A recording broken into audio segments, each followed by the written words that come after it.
Welcome to the wasted world of sports, where the game's just a backdrop for drunken retorts. Rugby league or union, it's all fair play, but it's the banter that steals the show. Hey, hey, hey, ahoy, we're here to make some noise. It's all about the laughs, the fun, and the joys. Join us in our world, where the banter is prime. Wasted world of sports, we're having a good time.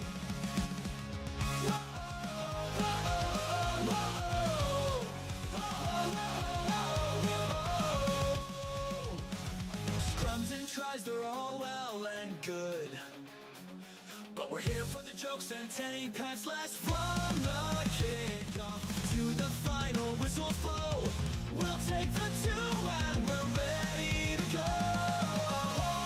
We're here to make some noise. It's all about the laugh. Wasted world of sports, eh? Join us in our world. Oh, he's copped a head right to the nuts. Tedesco's butt crack. We're having a good time. Ahoy! He's nearly taken security's head off. All in jest with the laugh and I have no idea what the wasted world of sports is. no serious analysis, no expert critiques, just a bunch of mates sharing plenty of All right, we are live. Wasted World of Sports. Ahoy! How is everybody doing? Welcome along to your Thursday night football. Broncos playing where? That's right, Broncos back at Suncorp. Wow, not that they ever left. How's everybody doing? Dan and Michelle ready to bring you all the action. Fabulous, fabulous. How are we? Disney villain Michelle, shall we just get that out of the... Yes. Let's get that out of the way nice and early. And skin you alive and make a coat. Gamer Mel, ahoy there. Burko, ahoy. Natalie Green, ahoy. Jenna Talia, ahoy. Judah Shivian, ahoy, mate. Are you going to do the women's origin?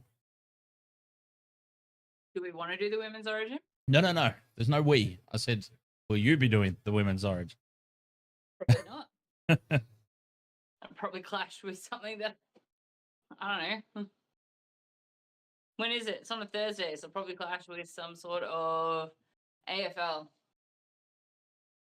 Gamer Mel says, let's go Bulldogs. Gamer Mel. I might have to skin you to make a coat. Hey now, in fairness, it's not like you go for her team. This is true. This is Indy, ahoy there. Everyone's gone to that. Oh. All right, this coat's actually ridiculous, and I only bought it to wear in very cold weather, and it is not cold weather at all. It's all right. You just wanted to show it off. It's all good. We understand. Indy, doing very well. How are you? Indy over there on TikTok. And well, should we do a preview of this match? Jim Condon, ahoy, mate. We have about 10 minutes before kickoff. All right, well, obviously the big talking point of this match, no Reese Weesey. Reese Walsh is out. The Broncos actually have a fullback tonight, so it's going to be very interesting to see how they go. Now, you've got, about 10 minutes. Actually, probably less than that now. But I'm telling you, if you want to have some fun, the last 2 times that Selwyn Cobbo has started at fullback, the score has been 13-12 in favor of the Broncos. I'm telling you, jump on the Broncos by 1 tonight. I don't know what it's paying. I've gone really crazy. I got a free bet, so I've gone really crazy with my same game multi. Because if you get a free bet, why wouldn't you just go crazy with it, right? Try and win as much as possible. Gamer Mel says, Dan, do you think it's... Who do you think is going to win? Oh, look, form suggests the Bulldogs win this quite easily. But form doesn't necessarily mean anything in a game of rugby league, right? Can you all see this jerk over here? Yes. whinging at me. Exciting game tonight, says Burko. It is an exciting game, actually. Favourites. Bulldogs are favourites. Yeah, of course. They're unbeaten. I know they're unbeaten, but Well, they're of course. And you know Of what? course I'm they're not gonna go favourites. into it because you'll just argue with me, and I can't be bothered. And I need to get my bet on, and then I need to go and get myself another beverage. Matty Colkin, ahoy, mate. Hi, legends. See, Matty includes you in his greetings. Unlike some other people, right? Matty Colkin, ahoy! Passer asking who you all got. So I've got the Bulldogs. Sounds like Michelle's going for the Broncos. Who'd have thought that? I think I tipped the Broncos, but I felt like I was going to change my tip because it has been pouring rain in southeast Queensland all day. So it's going to be some wet weather footy out there. Mookie, ahoy, mate.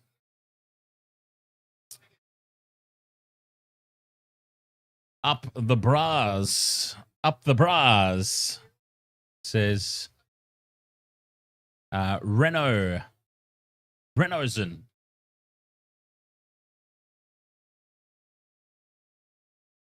Let's go, doggies. Anzac Day, of course. Well, Anzac Day matches, of course. I love Bizza. I love Bizza too. What a player. I love Bizza says, who do you go for? Well, I'll be going for the Bulldogs in this one. The Sharks are unfortunately my team in the regular turn of events, but I've got Billy Walters, Bronson Cherry, and Dean Mariner. oh, way too close to mine. Geordie Aussie, ahoy, mate. Ahoy, Geordie Aussie. Ahoy, Sean Hewitt and Richard Trainer and Mookie. Apologies, I was trying to put my bet on, so that's why I'm a little bit behind in my ahoys. And I'm going to be even more behind in my ahoys because I need another beverage, so I'll be right back. Beverage time. Ah. Yeah, let's go, doggies. So I think realistically the Bulldogs win this game, but as we know, not always the case. Anything can happen out there in a game of footy, and you just never know what's going to happen. So I do think that the Broncos will be better without Reece Walsh. And honestly, the guy, and this isn't Reece Walsh hate. Reece Walsh has just not been in form. I think the rest, whilst forced by injury, is going to do him a world of good. He'll come back a completely different player.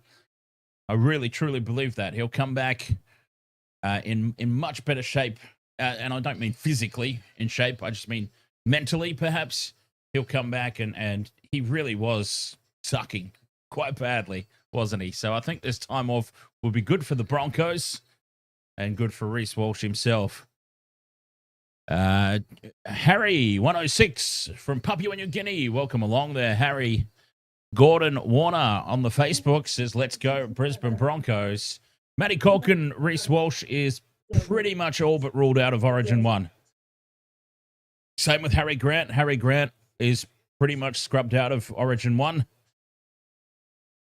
Unless this is all just... Because you know how Queensland, every single year, there's an injury scare or there's a virus sweeping through the camp. It's a little early for those kinds of shenanigans, though, isn't it? But Harry Grant, Reece Walsh, both pretty well out of Origin 1. Bruce, ahoy there. Ollie is the best. Ahoy, mate. Who's the cheeky monkey? Reed, Jonathan, Eli, or William? Oh, it's got to be William, right? It's got to be William. See, if just Will wouldn't have rung any alarms whatsoever, but since you went William, gave me the full name treatment, that's got cheeky written all over it.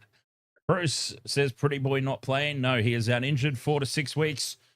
Reece Walsh out of Origin.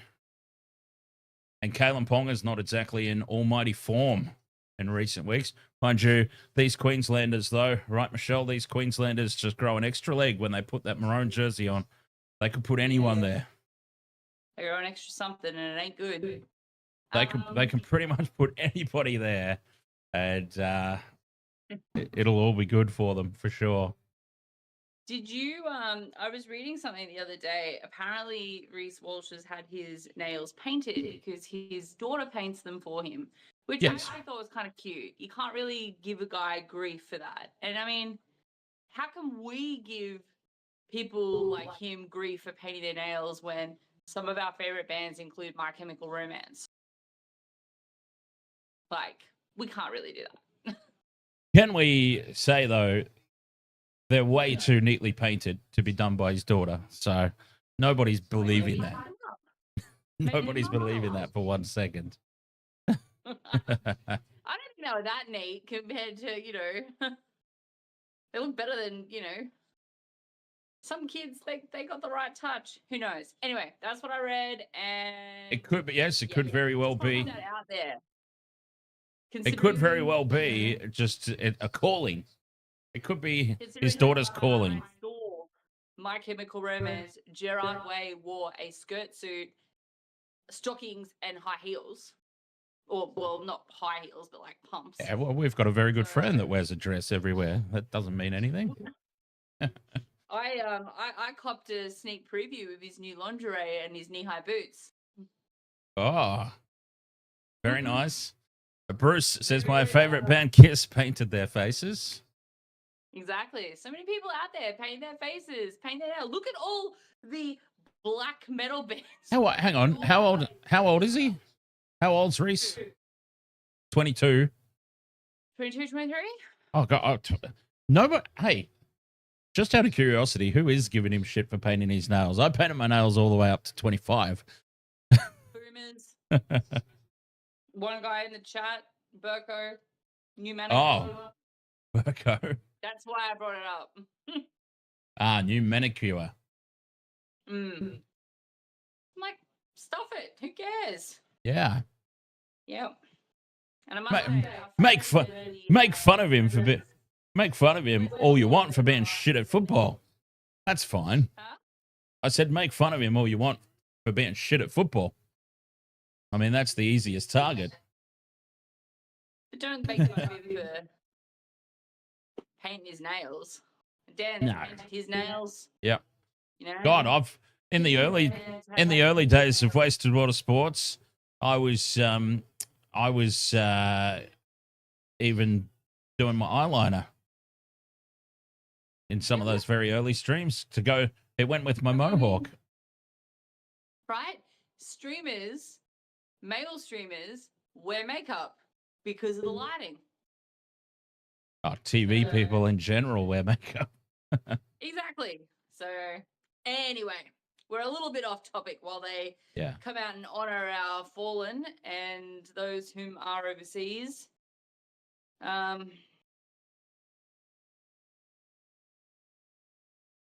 Anzac Day weekend games always kind of just hold that little bit more of a special place, don't they? Absolutely.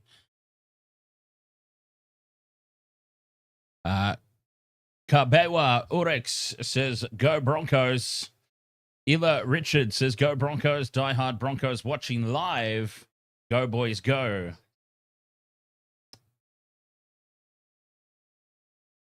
Die goes go Broncos. Lots of Broncos supporters. Good to see it. Those are some very tight pants.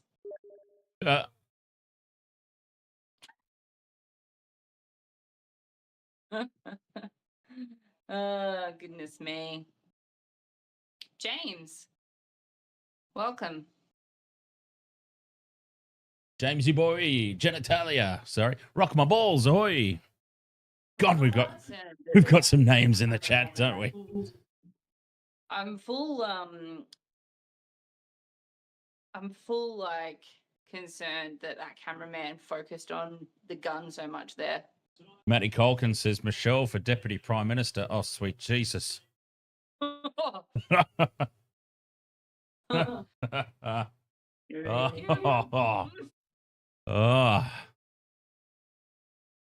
Who?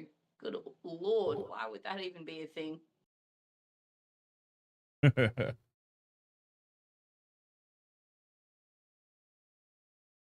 Rock my balls says, Dan, you've You have a handful of doggies line up for the multi. Jeez. Yeah, of course. Unbeaten team, top of the table. Why wouldn't they be stacked? Scorpio69 says, on current form, I can't see the Broncos winning tonight. The Bulldogs are just going so great. Not you, James.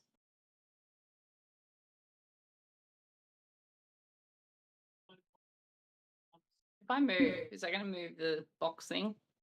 Mel, ahoy there. I just How are you, Mel? Mel, ahoy, cheeky. Max Stex says, shout doggies. Go Broncos, supporting from Tonga. Oh, wow. What are tattoos in the ADF these days?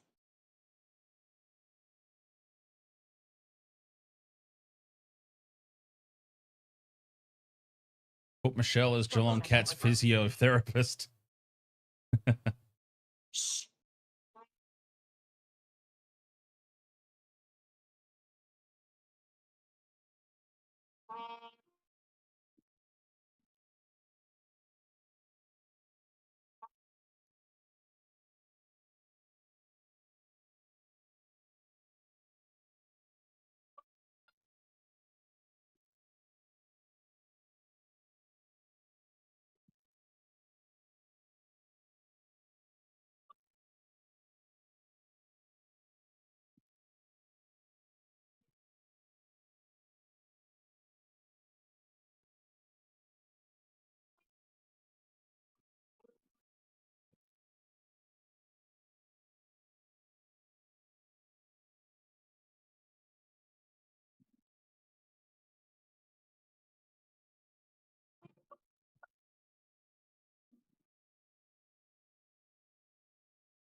Magnificent ceremony.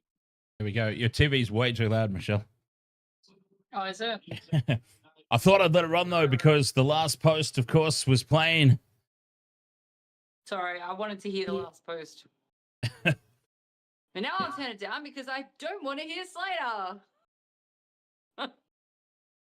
Yes, indeed. Okay, so respect to the Anzacs. Absolutely. I'll drink to that. My grandmother was an Anzac. My dad's mum. So many chats to catch up on. I well, probably should have put something up on the screen that's like, we are respecting the Anzacs right now, listening to the last post. We are. I just want to say I don't think either team has an Anzac jersey on tonight. I can't see anything. I don't have my glasses on because I broke my normal glasses, so I'm on my backup glasses and they're god awful, so I'm absolutely not wearing them on stream. Yes. Lest we forget. Absolutely. Jim Condon and Burko Boofy. both shouting out, how good was that? Lest we forget. Matty Colkin says, Dan, tell Michelle what I said. What do you say? He said he'll be at the AFL tomorrow night. Freo and Crows. Oh, yeah, nice. Nice. That'll be a good one. Who are you going for? Gaz, here's some ahoy, mate. BTC, ahoy. Geordie Aussie says the NRL can't top Melbourne versus Richmond in the AFL pregame. Would you believe I didn't see it? That would have been the MCG for the Anzac Day games is insane. Kickoff moments away. There's the whistle. And we're off and running. Broncos with the kickoff. And we didn't get a chance to talk about first try scorer. First try scorer, Josh Curran was paying $20. $20. He's done it in the last two games. Yes, indeed. He's done it in the last two games. Can he do it here in this one? And the Bulldogs come up with the first error, looking to play expansive inside their own 10. And it's been knocked on. Opportunity early here for the Broncos. Once again, form out the window, right? That's unusual for the Bulldogs as well. Honestly, to spread the ball, they're usually a little bit more clinical. An intriguing start to the game, deciding that it was on in the first place to even try that, especially in these conditions. Broncos win the scrum. Cobbo first out. Yes, it looks very 10 meters out from the line. And it's Brendan Piakura who's in the team. 5 meters away. What a start this would be for the home side. Pain in the Haas. Rock my balls. My multi is Billy Walsh. Oh, yeah, good old Billy Walsh. Never heard of him. Someone else. Straight through a gap goes Xavier Willison, and Willison gets the first try. Oh, Xavier Willison scores. bit on gangbusters at the moment, isn't he?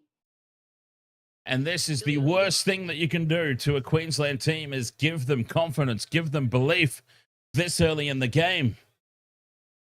1:47 gone, and this Bulldogs defense has been broken apart. Xavier Willison. He's too big.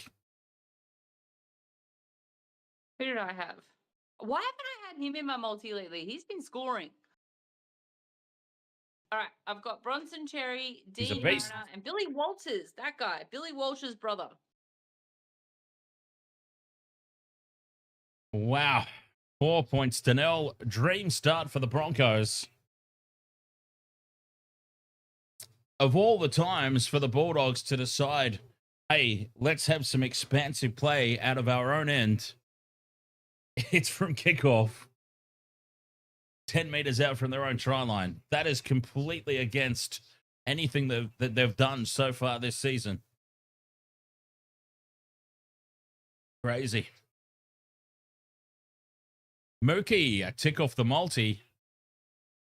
Well done, Mookie. No ticks here yet. Reynolds converts from right beside the post. 6-0. Wow. Sorry, I was just staring dumbly at the screen while I message people. The knee crumbler, ahoy, mates. Dan Jam, ahoy. Bizza Panthers tipped the Dogs to win 30-18. Dan Jam, ahoy, going all right. It's a long weekend. Again. Nothing beats a good long weekend. It's a long weekend next weekend too if you're in Queensland because the Labor Day holiday is on the Monday after. So we have a full week next week and then another short week. Excellent. Pain in the Hearts from the kickoff. Why do you 6-0. care? They don't affect your work at all. I don't care. I just said nice for those people that it does affect. I'm not allowed to say nice for the people that it does impact. Sorry. I feel like my hair's a lot less green too. On the green screen is shit. Ah, good. 30 out from their own line here. The Broncos. Better defense from the Bulldogs. Knee crumbler, ahoy, welcome. A kick from dummy half there from Billy Walters. Finds space. Does he find a 40-20? It's a 40-20 if he kicked it from inside. And the Broncos are on a roll. Broncos are on an absolute roll. Good Lord, what a start for the home side. What were you saying to me about the Bulldogs? That they're undefeated at the top of the table. Yeah, but who have they played? Who have they played? Anyone of note? Oh, you're going to pull that out where the Broncos have had the draw they've had. You're really going to go there. Payne in the Haas. Just to the right of the uprights. Reynolds to Willison. He wants another one. Big Xavier Willison. Didn't he get a double last week? He might have done. I feel like his name was mentioned a lot. Oh, and He's lost the ball. Has it gone backwards? No. 5 minutes gone. 6 points to 0. Broncos in the lead. Bulldogs. Defense. And 14% possession to start. You know what's funny? At the start of the game when they had the last post on and they went down the Bulldogs line and they showed Matt Burton, and my first thought was, wow, that guy looks like Matt Burton. And then I realized it was Matt Burton. He just didn't have his headgear on. Right. It's amazing. The headgear makes such a difference. Well, look at Josh Curran as a penalty here to the Bulldogs. Penalty Bulldogs. They're up too quickly there from the scrum. The Broncos, the home crowd boos. They weren't happy with it. Get up too quickly from a scrum. It's 10 inches, says no Cobbo, anytime try. Not when he's playing at fullback. I replaced him with the big D, Dane Mariner, who's taken his place out there on the wing. Geordie Aussie, that Cats win on Monday. That's fabulous. Over halfway, go the Bulldogs. Was one for the Bulls. Absolutely. Trying to add to their 15% possession. Inside the Broncos 40. Sexton hands it off to Kickoff. Steps back in field. Kickoff held up by Payne in the Haas and Willison. Willison's a big boy. 35 out in midfield. Sexton down this near side. And Maxi King has dumped on his back. A hit back inside the first 10 minutes would be monumental here for the Bulldogs. Salmon M, 20 out. See, I remembered. Salmon M. High ball for the corner. It's a little too heavy, and it's taken easily at the back by Jesse Arthurs. They couldn't even get a shot at him. 7 tackle set.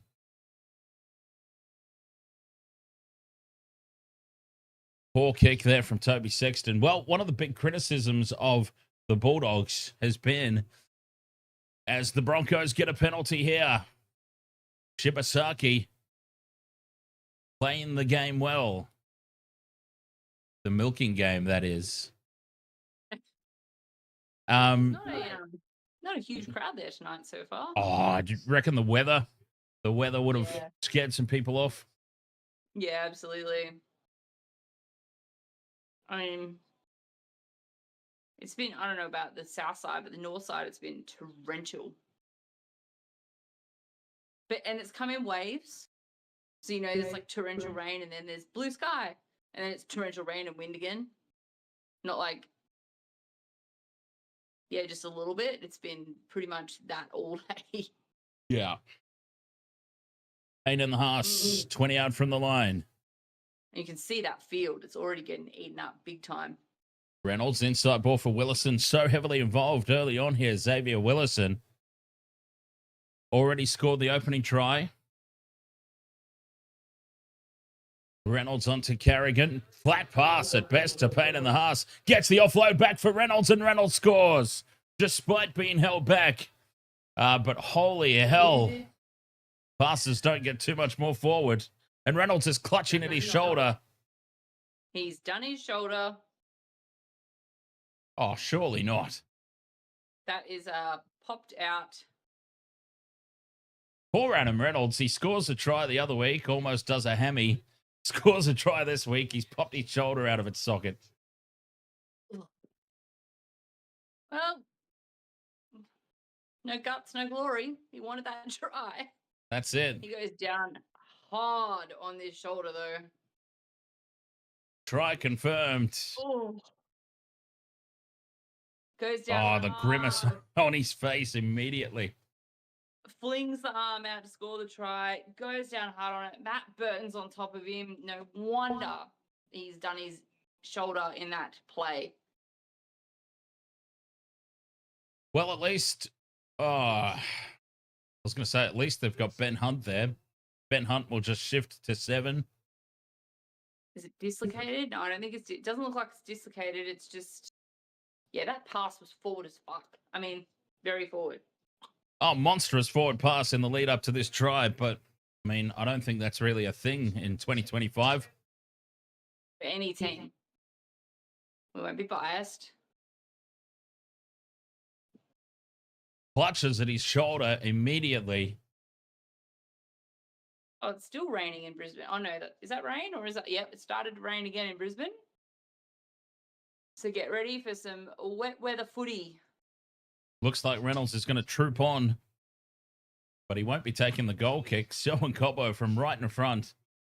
You could see him doing the whole testing the nerves in his fingers with the trainer and everything. So at least it's not dislocated, which I thought initially could have been the case with the way he was clutching at it and the weird angle that he was on. But, yeah, just a jar. So, of course, just quickly before kickoff, some big NRL news. The Perth team potentially greenlit. Well, it has been greenlit. Were we getting a Samoan team or a Tongan team first?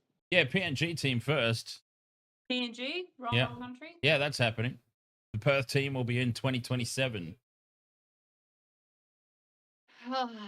And it's going to be using the Bears, the North Sydney Bears branding. They'll be the Perth Bears or the Western Bears, something like that. Wow. Be able to use those glasses. Except they say North Sydney on them.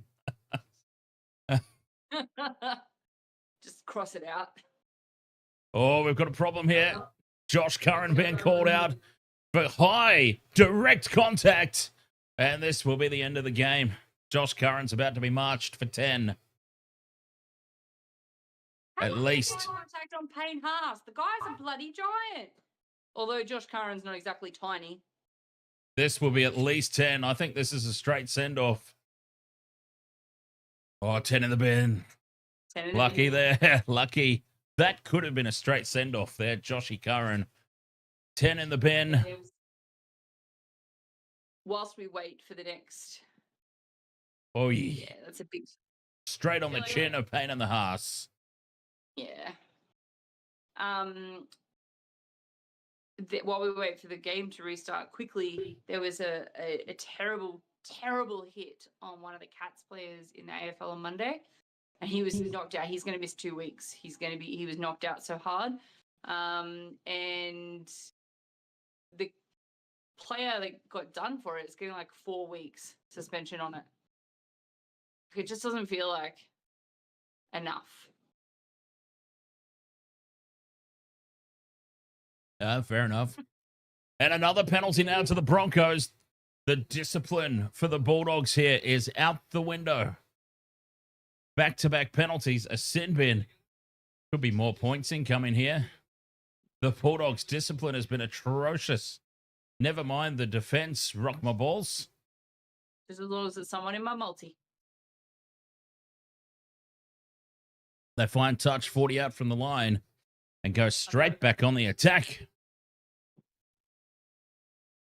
11 minutes gone, 12 points to 0, but the Bulldogs playing the next 10 minutes without Josh Curran on the field. Dangerous Dan 2022 says, go the Bulldogs. Well, they need to get going, and they need to get going quick smart. 20 out from the line. Reynolds at first receiver. Out to Hunt. Inside ball for Willison. Willison almost goes straight through. Oh, they're using Willison well as a battering ram. And out of dummy half, Staggs fights his way to the line. He's just short. Fifth and last. They're a meter out here. Walters goes right for Reynolds. Nobody out there. Crossfield kick. And it's a try for the Big D. Dane Mariner scores the try. The Big D. It's a tick off the multi. And the Broncos are rolling.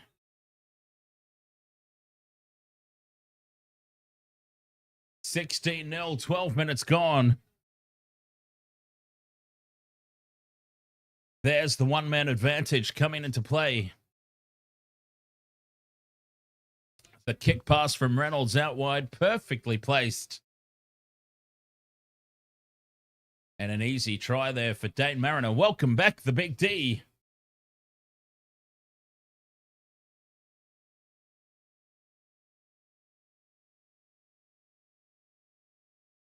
$16-0, kick to come. All try scorers at the moment, of course. Broncos. Willison. Who was the second one? Reynolds. And now the Big D, Dane Mariner. Who's in my multi? Who's in mine as well.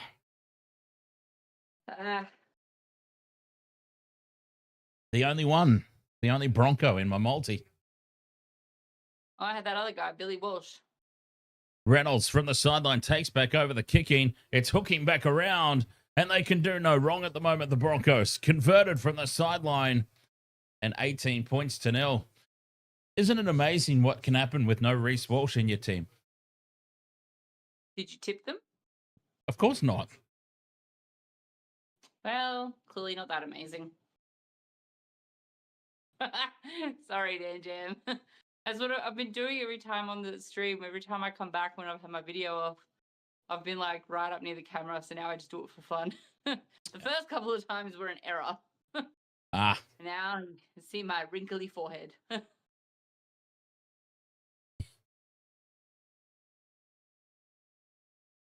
Oh, Montoya's in a bit of trouble here too. Clipped Mariner across the face.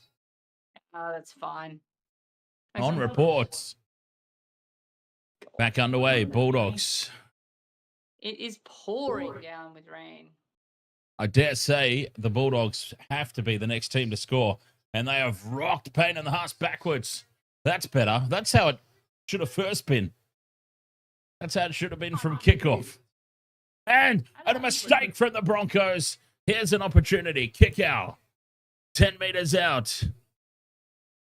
Oh, this is a very, very important set of 6. 0 tackle. 10 meters out for the line. Max King.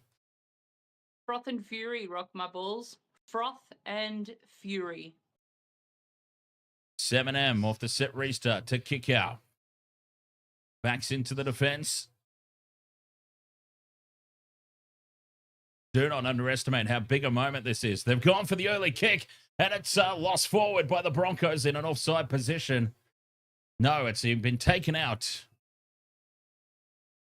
Take the 2. Take the 2. Take the 2.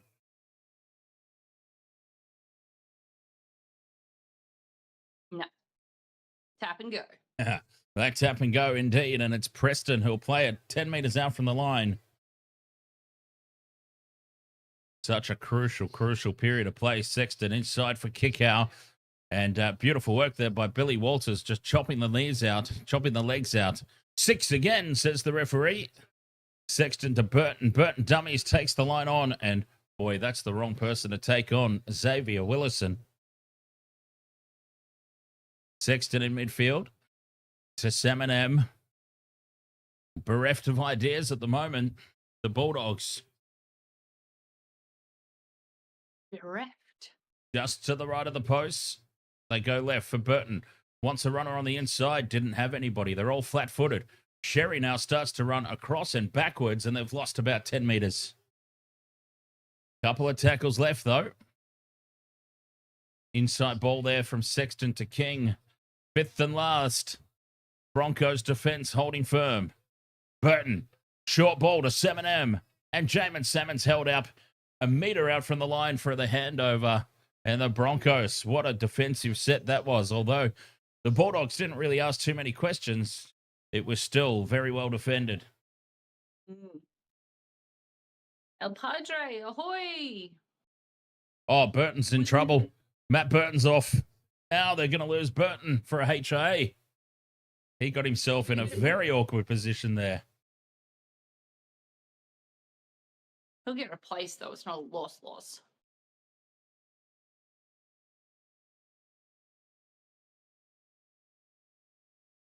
Why is there no water on that guy's head? It's very smooth. It just drips off. That's freaking me out, man. Why is there no raindrops on old mate's head here? Is this like a fake green screen that we've got going on with the rain? Is it not actually raining in Brisbane? Oh, that's awkward there from Burton. El Padre, it has been pouring all day. There we go. Off he goes, Matt Burton. That's a massive, massive loss for the Bulldogs. Indeed. Off for a HIA. I dare say he'll pass, though.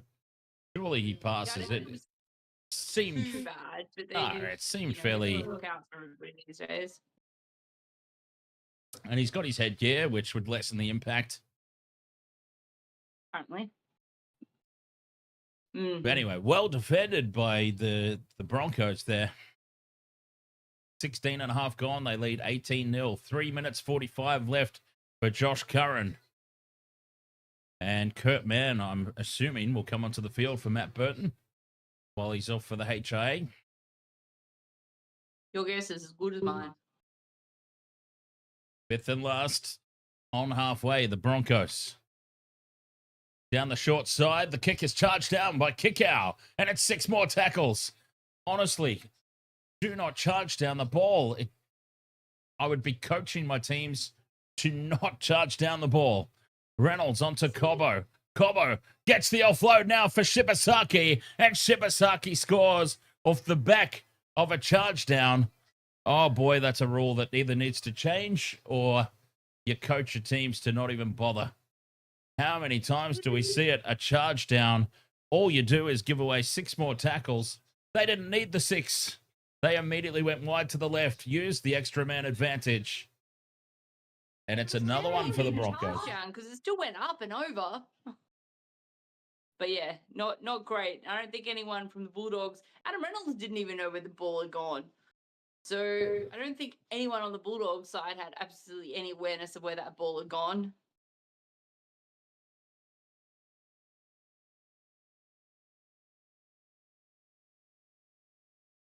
Corn on the Cobbo. Strong in the line. Reece Walsh wouldn't have set that try up. That's what a fullback's supposed to do, isn't it? Well, yes. I'll rock my balls. Fixed match, yeah? Good Lord. 22 points to 0. Kick to come.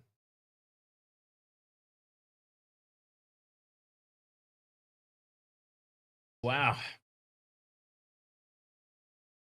All those Broncos supporters that bought grand final tickets after round 1 and then sold them after the ensuing rounds, we're kicking themselves right about now. Sure. Reynolds from the sideline. He kicked one from the opposite sideline. Now he's kicked one from this sideline. 24 points to 0. It's funny because I can hear my dad yelling at it as well. I did ask him if he'd like to join a stream. Come on, you can join us on a commentary stream. He's like, nope. It's like, you can join with Dan's dad. You two as deaf as each other. You'll just be going, huh? What? All night.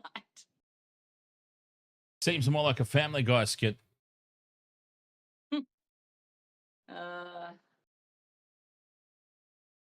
Josh Curran's still not back on the field. So they still have to go through another set of 6 at least here before they can get back to a full complement. But they're going to have to do it without Matt Burton until he's HIA. There's no yellow line. Yes, there is.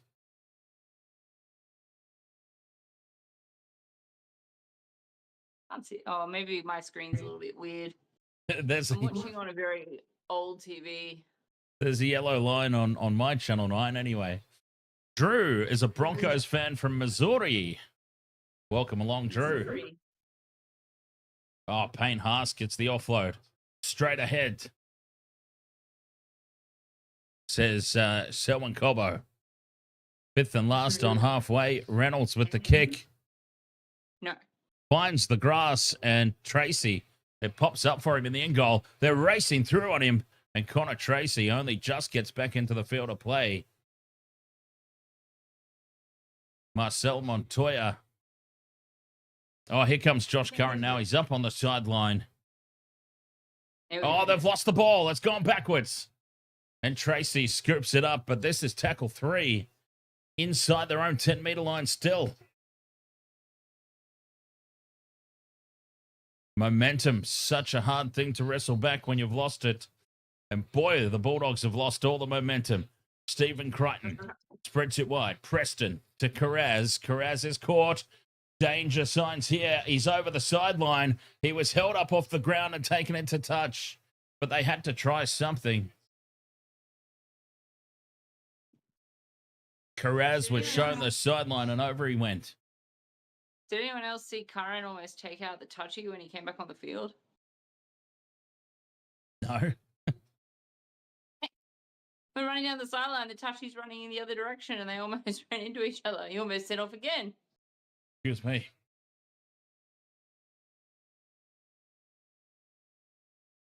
"20 minutes gone, 24-0. Broncos beating the clock at the moment. Oh, and it's honestly hard to see a comeback here, given the weather conditions.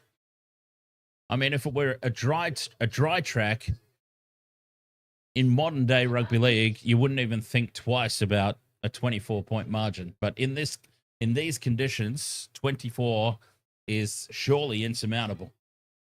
This isn't the first time the Broncos have done this season on a wet track, though. Remember the last time they played, and I was like, why are they playing like it's dry weather footy?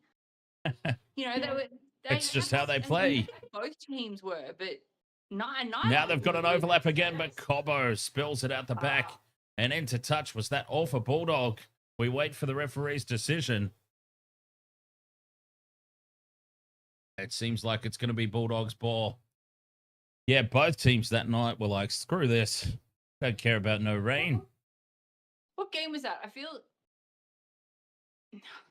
can't even remember who it was. It wasn't that long ago. It was only the last 8 weeks. Yeah, definitely in the last 8 weeks. BTC says, I know everyone went all in on the doggies. Josh Curran, freshly rested. Back from his little stint in the sin bin. Up to the 40-meter line. An early kick there from Marnie. Finds some space in behind. Can't find the 40-20, though, like Billy Walters did. Cobbo held up and driven backwards. And the Broncos will start the set 10 out from their own line. And Arthurs beats one. Been the difference at the moment. Broncos have been keeping the Bulldogs pinned down. The Bulldogs can't do the same. Not at the moment.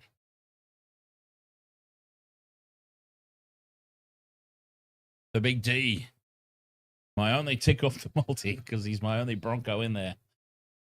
Oh. It had to be him, though. I just knew it. He was a try-scoring machine for me last season. So I assume, wait, oh, it's on the screen there, isn't it? So you do have Cherry, Bronson Cherry. Who else have you got? A kick from inside the 40. Montoya takes it. Cuts off the threat of a 40-20. Reynolds had the angle, though. Yes, yeah. Big D, Bronson Cherry, Josh Curran, if he stops getting himself sent off. Jacob Preston / Viliami Kickoff. Frank is a Dogs fan, but cheering on the Roosters tomorrow. Absolute blockbuster. Roosters versus Dragons. Flip a coin for that one. The Anzac Day match. It's always a good one. Flip There's a 3 coin. games on tomorrow. The rain is intense. The rain is teeming down. But yeah, it's a triple header tomorrow. There's a lot of football on tomorrow. Rock My Ball says, Frank is my son. Is that right? We've got a father and son duo in the chat room. Sexton puts the kick down, and it's taken in goal. 7 tackle set. Well, that's just really poor from the Bulldogs. Really, really poor. Really poor to start this game. Oh, they're going to get a reaming in the sheds from Serraldo. Phrasing. And now the discipline continues to let them down. A penalty. And the rain continues to get heavier. Yeah, it's hard to see a way back. Your place? No, A little bit. Yeah, a little bit.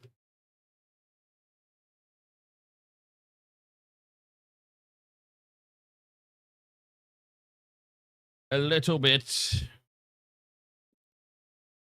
it's not here at the moment, but It was raining enough for me to want to put forwards predominantly in my multi. it has been a lot of crash ball tries in the last few weeks. Reynolds heads across field. Inside ball for Willison. Willison.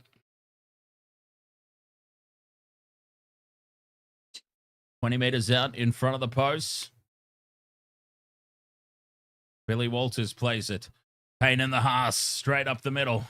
5th and last now. They're a meter short.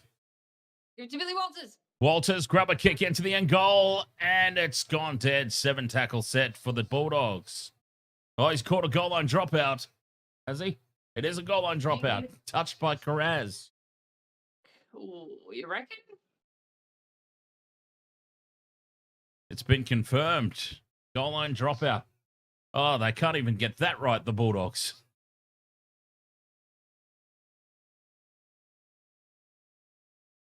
Oh, that was... How did a touchy see that? They can't see a forward pass, but they can see that. 40 out from the line after the dropout. No thought of going short there, the Bulldogs. They need to get as far away from their own end of the field as possible. Hunt inside ball for Willison. Willison, I'd love to see his stats. I'd love to see his stats at the halftime break. He's been immense. I do love a good muddy game of football. 10 out from the line. Payne Haas in front of the post. To Reynolds. Kicks early and space for Mariner. Mariner gets another one. Space? There was no one there. There was no one near him.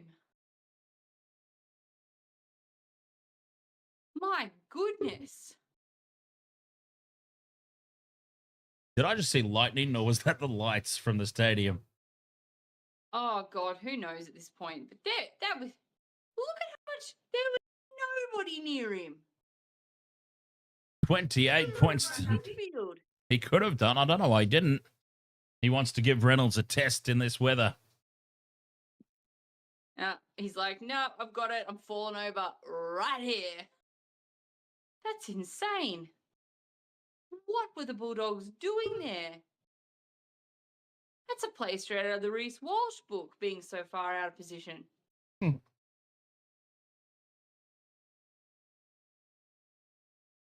28-0 kick to come. The Big D, welcome back. Back in D. The Big D. Should have had him for 2+.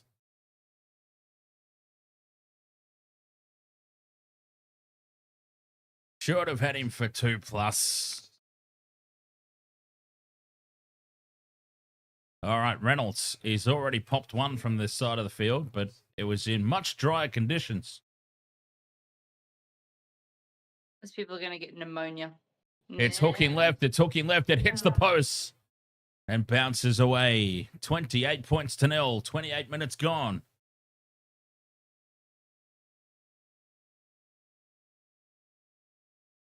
Dylan says Payne Haas has already got 50 fantasy points.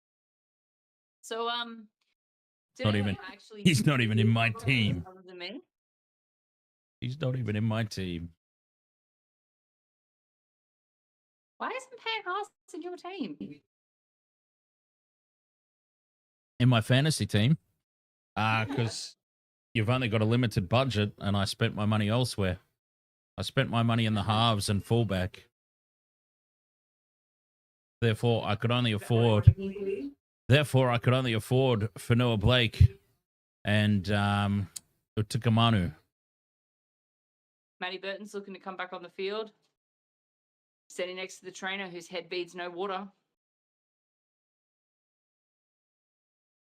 Let's see if I say this right. Asumugal says Bronx going to end Doggy's winning streak tonight. Well, you were saying they weren't. There's still 50 minutes left. Yeah, and they're down by 28 points. Oh, because no one's ever come back from that before. Oh, it's another 40-20 from Reynolds. Well, his first one. Billy Walters kicked the other one. Another 40-20 from the Broncos then. And they can do no wrong at the moment. And you still can't admit that they might actually win. I didn't say they can't win. We've seen the Broncos lose from similar positions in grand finals, no less. Come on, give it to Walters. Give it to Walters. Give it to Walters. I mean, you would be crazy to rule out in modern day rugby league anything. Yeah, sorry. There's no Cleary on this team, but okay. Where's No, but they have got half the Panthers. Where's Walsh Walters? I need him to score. Corey Jensen in midfield. Tackled 5 meters out. They're racing the clock at the moment, the Broncos, and the clock is their only competition for the moment. Fifth and last. Reynolds puts the grubber kick in behind the line, and it's grounded for a goal line dropout.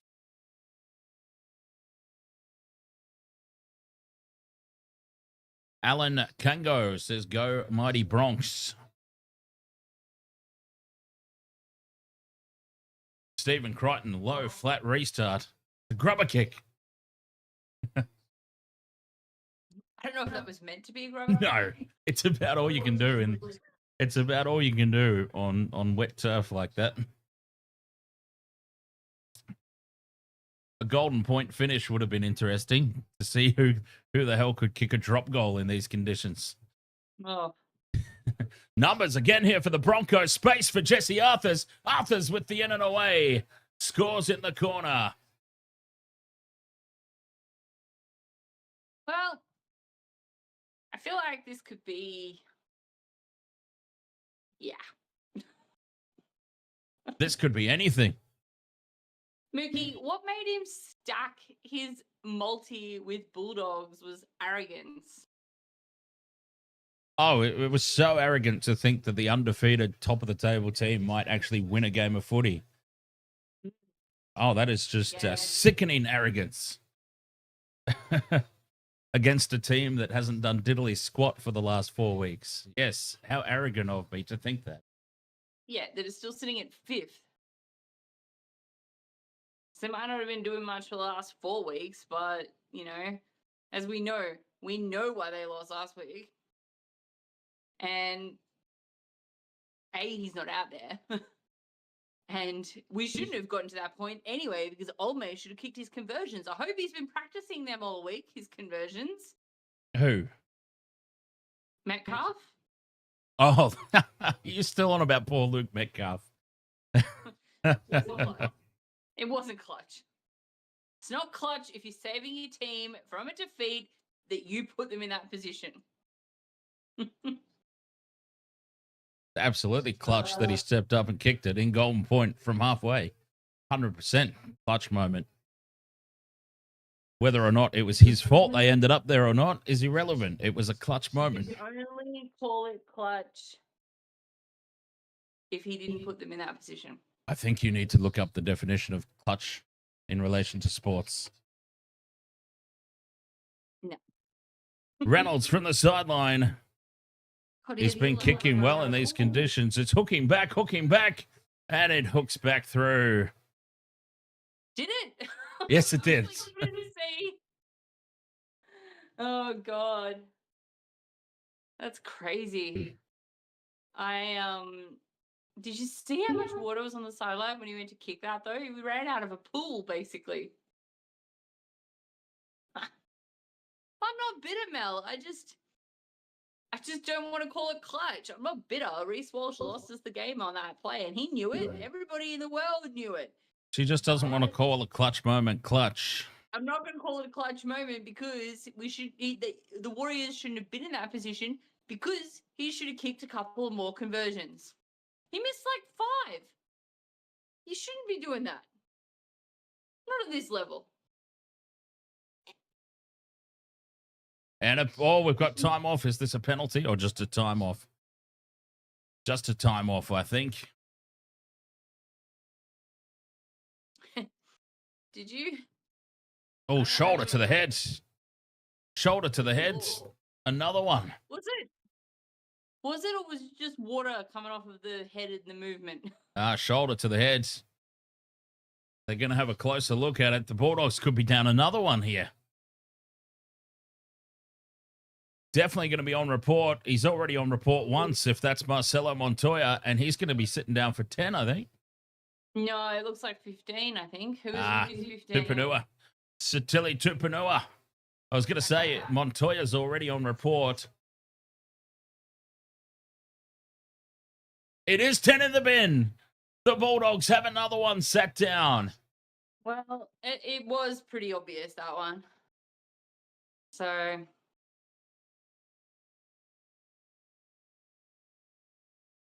Oh, yeah, I mean, that was just awkward. It's awkward, but you're not wrapping your arm. You're not attempting to. Yeah, no. Did anyone see in like the shorts from the sport on last weekend the guy that was barracking so hard at the Brisbane Lions game that he spat his falsies out onto the field? He was yelling so hard at the Lions, his teeth popped out of his mouth. Oh, down the short side goes Walters. He's got the big D looking for a hat trick. The security had to go and give it back to him. So gross. And old mate just dusts it off and puts it straight back in. Somebody's down in back play for the Broncos as Cobbo. Don't be Walters. I need him to score. Held up by Stephen Crichton. 30 out from the line, looking for more points here before the break. And they've got a one-man advantage again here with the sin bin to Tupanua. Carrigan with, the most forward pass you'll ever see. It was dropped anyway by Corey Jensen. All right. And the Bulldogs back in possession. Penalty. Offside there from the Broncos.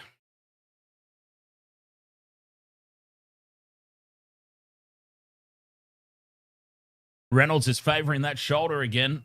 He's not happy. He's trooping on, but he is not happy. And he gets some pickle juice. No, you can't refresh the scoreboard. The other website refreshes the scoreboard. Or do you do it? I don't know. I really don't care. Up over halfway. Burton. Inside ball to Bronson Sherry. He got tackled, though. I don't know if they're going to be able to mount too much of an attack here with a man down. Fine. Curran, straight up the middle, takes on Billy Walters. And referee blows time off. Someone's going for HIA. Again? Oh, Billy's going. Billy Walters off for HA. There you go. Billy Walters has been called off by the independent doctor. Oh, geez. Well, that's why. Shoulder to the chin. Right on the chinny chin chin. Goodness me. 20 meters out from the line. A couple of tackles left here in midfield. The Bulldogs. Fifth and last. What can they come up with here? With 4 minutes to go till the break. Still another man down. Sexton to Tracy. At the back for Crichton. Grubbers into the end goal. But Cobbo is perfectly positioned. They've wrapped him up for a goal line restart. But I would just like to point out, corn on the Cobbo. So perfectly placed. And isn't it amazing? Goal line restart, though. It is a result for the Bulldogs of some description. I tell you what, though, the Broncos, they may as well go short. Reynolds goes deep with this restart and sends it out on the full.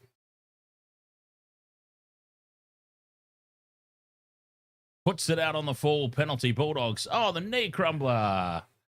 Thank you very much for the super chat. Some dog treats. Yeah, my dog will get really excited. Some dog treats so they can get some motivation in the second half. Tracy back inside for Crichton. Crichton. Stephen Crichton's fired up. He wants a try. 5 meters out. Well, I don't care, Crichton. Give it to Jerry.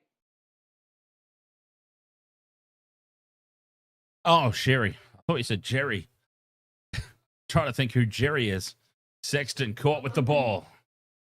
Swamped. That's a quarterback sacking. Jerry? Burton, grab a kick. It's too heavy. It's way too heavy.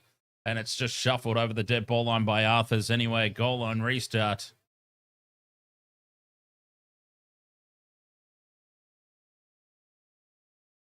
Two minutes left until the break. It'll be this set of 6 to try and get some points on the board. Look at the Bulldogs coach. He looks surprised that they actually footballed. I'm surprised they actually footballed. So where did that come from? They know how to play?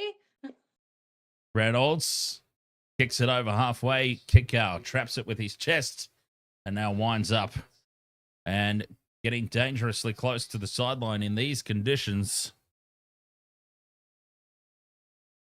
Harry Hayes is out on the field. Maybe like a slip and slide out there. You just go. Penalty now to the Bulldogs. They tap and go quickly. Bailey Hayward is told to go back, though. Not allowed to take it quickly. Can't go quick on foul play. Dad on a drive says, I'm Jerry. Happy to help them reduce this 1,000-0 deficit. They need some help at the moment, the Bulldogs. Well, having 13 on 13 for a full half would have been nice for them. But they didn't do too much with that for the time they had either, did they? Burton runs a nice angle, almost goes through. The Broncos' defense, too good at the moment. Hayward from dummy half gets the 6 again. And the Bulldogs should at least get last say in this first half, for whatever that's worth. Tracy to Crichton, popped on now for Carraz, who cuts back in field. But look at all the Broncos. The jerseys just swarm, and the ball is spilt free on tackle 2. The defense just too solid.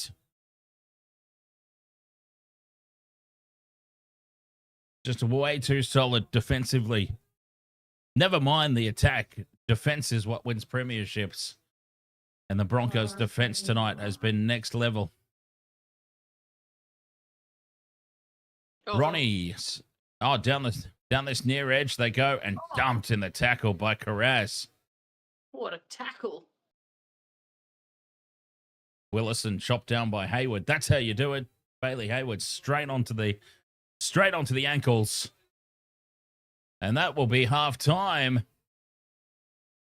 The 17 people in attendance will stand and applaud their team off the field. 34 points to 0 at the break. There's a little poppy on the Broncos emblem. That's surely not all when it comes to an Anzac Day jersey? Probably. I mean, sometimes they have a darker pattern over the maroon on the jerseys, but in this rain. 6 again, Smacks says, this is the happiest day of my life. Wouldn't you rather win a grand final than... When you're rather in an Origin series? Yes.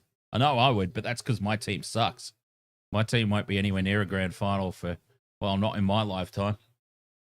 Have you literally not heard me say I would prefer New South Wales Origin series wins over Broncos grand final wins? Every year. Richard Trainer says the moonlight shining on a dog ass tonight, Dan. I have no idea what that means. Bulldogs stink as much as the fart that my bulldog just did. Ooh, good lord. Jason says, wow, did the dogs show up? You'd have to say no. You'd have to say no. Look, they've had a man disadvantage for half of that first half, but they didn't really show anything. Even when it was 13-on-13, they didn't really show anything. It certainly hasn't helped them, though, playing half of the opening 40 minutes a man down. Well, it's not their fault, is it? What do you mean it's not their fault? Of course it is. The ill discipline got the players sent off. No, it's not the Broncos' fault. Oh, you mean it's not you're talking about the Bulldogs? Yeah. All right. I'll be right back. Skivvy685 says... Skivvy605 says, no way, that's the score. Yes way, that's the score. Yes way.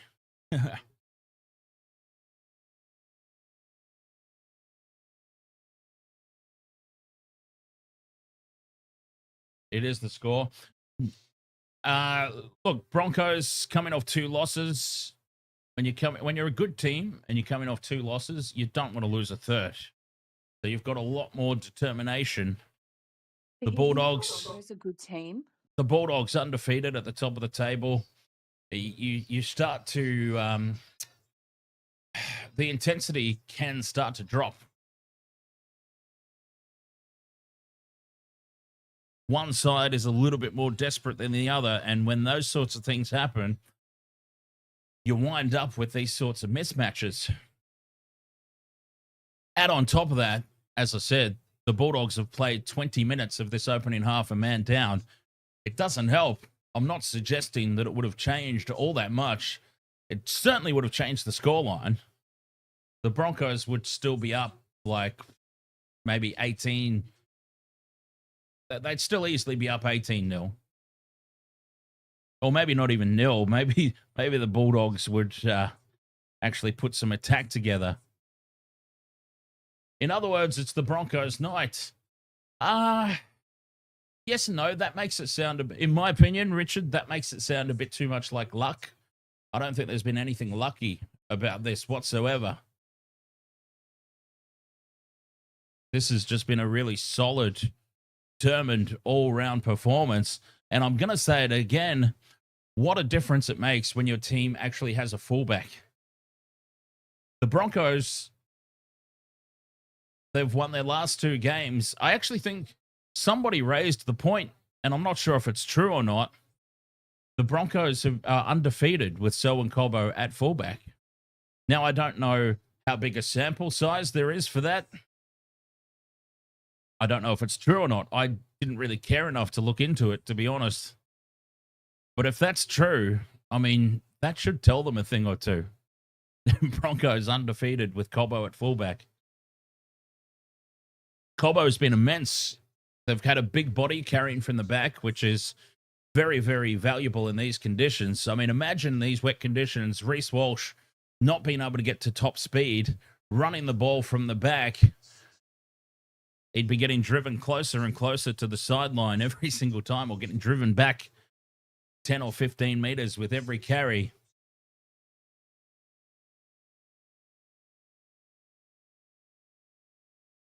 Cobbo has just added so much more from the back, and he's been perfectly positioned. All those little grubber kicks into the end goal, Cobbo's been right there. UFC says Storm have an 86% win rate when Grant, Hughes, and Munster have started together. Because it's an amazing spine. That's why.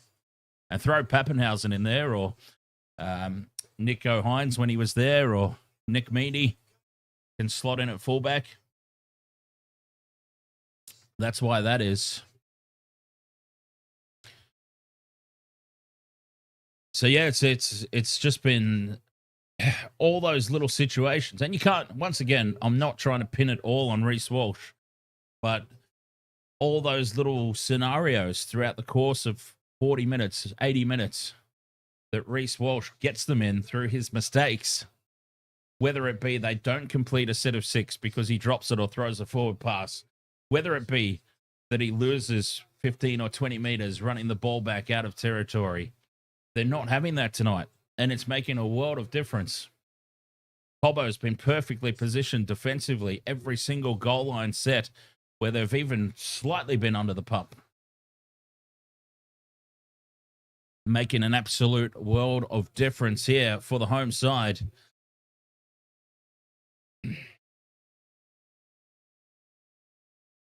And yes, of course, playing 20 minutes of the opening 40, a man down, obviously hasn't helped. SS Storm fan, ahoy, mate. Speaking of the Storm,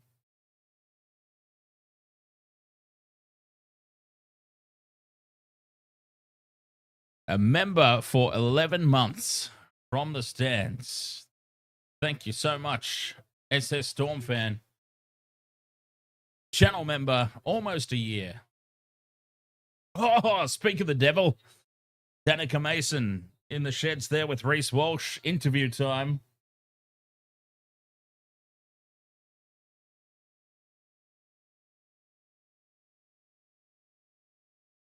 Reece Walsh and Payne in the Haas auction their boots, raising critical funds towards Mater Hospital.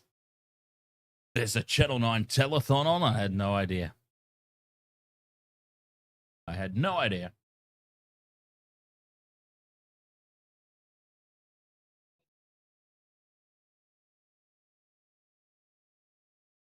SS Storm fan, you don't know what's happening. Well, I explained during the halftime break what's happening. So do feel free to jump back. Can you jump back in the live stream? Is that something that's possible?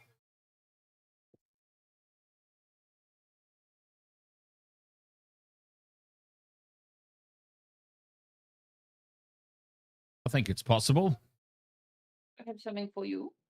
You can skip back and check out the halftime recap.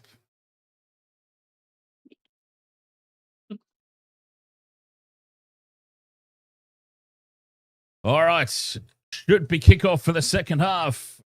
After this break, I'm going to have a quick break myself. I'm back. Okay, cool. Well, I'm about to step away. So Easy. I will field, no pun intended, any questions that I can possibly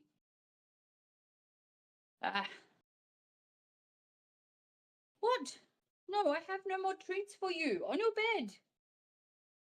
My dog is a ridiculously relentless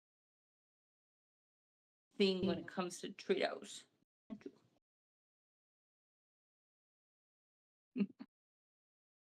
All right.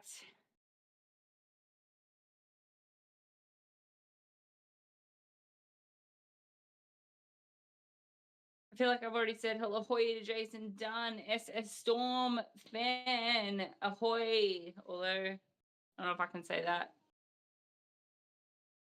too much. I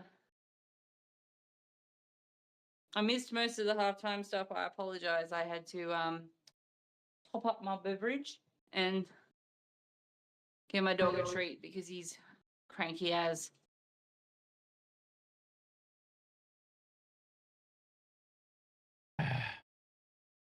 I know someone called Danica, Jim, so that comment kind of threw me for a second. I'm going to assume you were talking about somebody When you were gone, no, when you were gone, Danica Mason was interviewing Reece Walsh on the telly. Oh, that's Danica. Yeah. Yep. Danica Mason. I know is a babe too. Well, I think she's a babe. Remember Danica from In Death? Not specifically, no. She's a bass player who played in a death metal band in Brisbane. So, with Ra, funnily enough. PJ Boss says, go Broncos. Moses Tunde says, hello, streaming. Hello. Skivvy685 says, come back on ways. Not in the, I don't think so in these conditions. I do not feel in these conditions. It is raining here too. It's raining out. Raining. I was about to say it's raining outside, but of course, yes, it is raining out there. Up here on the north side. DJ Shack says, wait, how are the Bulldogs losing by 34? I've already done the halftime recap, so I won't go over it again, but I've shared my opinion. Oh, look at DJ Shack. Come on. I know, right? I know. All right. Okay, let's try and do it very, very quickly in bullet point form. Broncos have been playing really well. No Reece Walsh. Selwyn Cobbo is actually a fullback. So defensively, they've been on point. The Bulldogs have had 20 minutes of the first half, a man down due to sin binnings. They would still be behind, probably not by as much, though. They haven't played well at all. They signaled their intent in the opening set of 6, didn't they? The Bulldogs, in these wet conditions, trying to spread the ball on tackle 2 inside their own 10-meter line, and they dropped it cold. That sort of set the wheel in motion. Momentum impossible to get back. That's my bullet point recap of what happened in the first half. Your bullet point recap was still less time than that Trumpet of Patriots ad. Oh, cool. Is that a good thing or a bad thing? It's a good thing. Okay.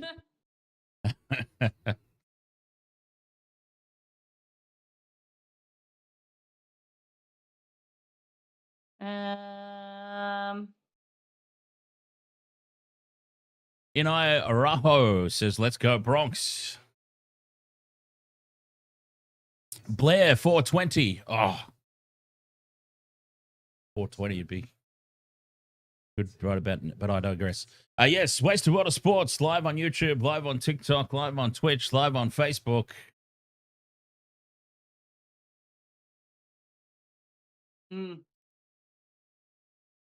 Oh, come on, Broncos. Obert. So much work to do in the second half. Obert Tennisau says, wow, that's nice. Go Broncos.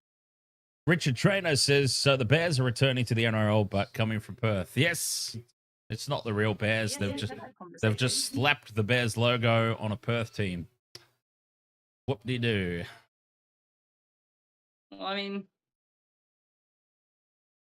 never mind. Dashinator says 34-22 final score.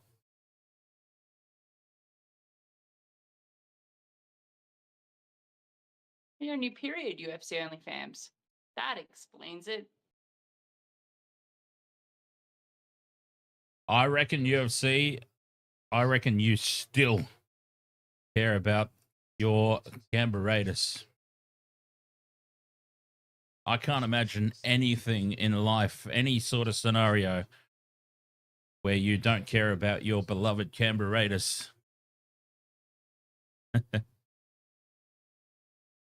I just don't believe it at all. One of these days, you'll just admit that that's your team. One of these days. Stop giving him space. There's about to be a kickoff. Second half underway. Stephen Crichton with the kickoff, meaning that the Broncos will get first use in the second half like they needed it. 34-0 up at the break. And they've lost the ball on tackle one. Backwards, says the referee. Well, I thought I got knocked by a bulldog there, so. I was going to say, surely not. Surely not. Second half starting exactly the same as the first, just with the roles reversed. That would make things interesting. Is that the Bulldogs' plan now for this half to try some little tricks and see what comes up for them? I mean, why not? You're down 34-0. Yeah, exactly. They've gotten they can throw it around. It doesn't really matter at this point. Rock my balls. Really? Tyson Stangles all the way. What's a Dacos? Montoya's got his arm all bandaged up. I don't recall seeing that in the first half. As the Bulldogs go up over halfway. Didn't he hurt it on Payne Haas's chin? No, he's the one that clipped Arthur's or the Big D, one of the wingers. Oh, Dog Stevens, thank you very much for the 14 roses. Oh, wait. Cheers, mate. Was the old man down the Bulldogs? No. So didn't someone go off with 7 minutes to go at halftime? Is halftime including that sin binning? Like, legit, I have absolutely no idea. I would have just assumed it carried over. Damn. I wasn't paying attention, so I can't really. Well, he went off with 7 minutes to go. So does it carry over, or does halftime come into their time off? No, halftime doesn't count. But Yeah, so I can't speak I feel like for. they're still a man down, are they? I can't speak for it because I wasn't paying attention. 15 was Simbin with like 7 minutes to go. I'm sure he was. Oh, it's all right, Blair. She likes to prattle on about basketball and unrelated stuff. It's all good. But we are starting a weekly Sports Tonight type, all-encompassing sports show. Actually, what about something unrelated? I'm asking if the Bulldogs have a player down.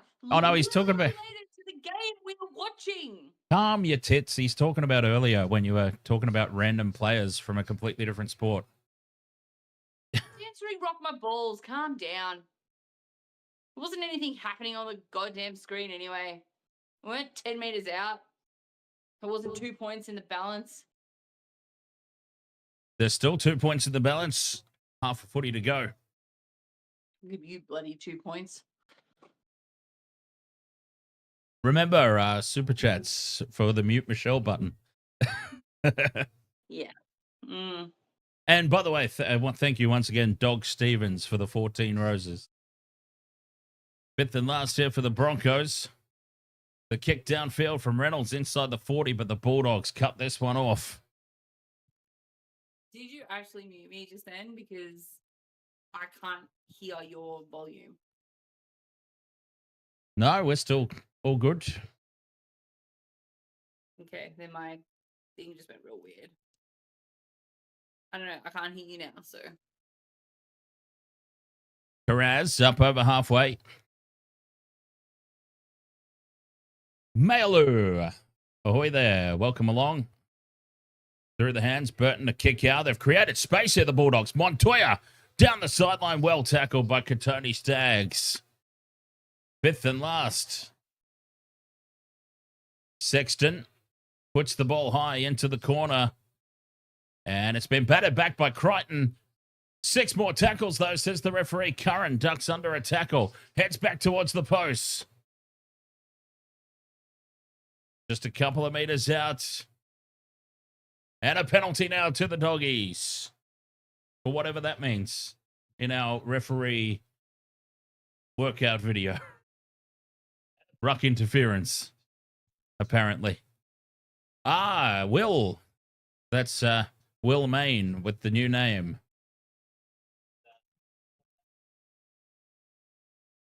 Curran will play it just inside the 10-meter line.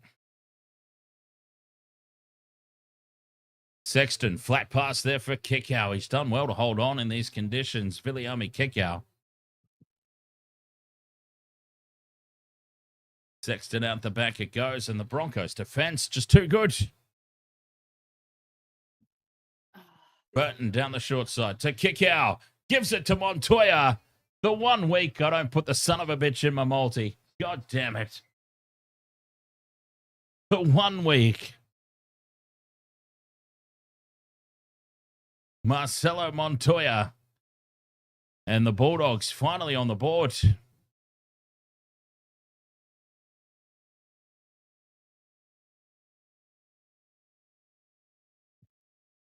Someone's been trying to call me on Facebook. That's why Oh, see? Discord. Facebook always screws everything up. How do I get it back? That explains a lot. Bloody Facebook tries to hijack everything. Oh my god. Try confirmed. Son of a bitch wasn't in my multi.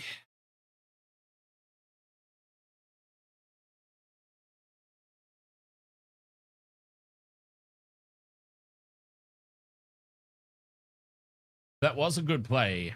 There's Blair, 420.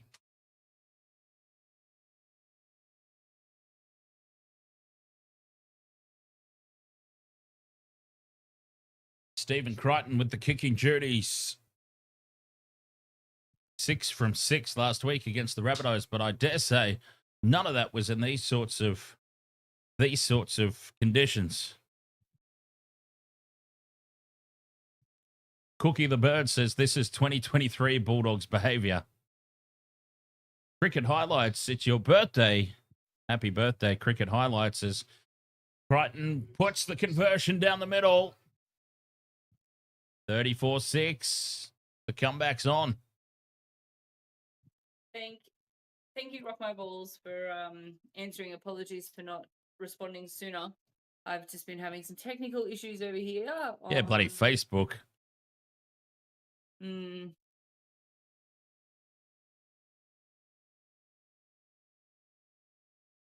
right, try now.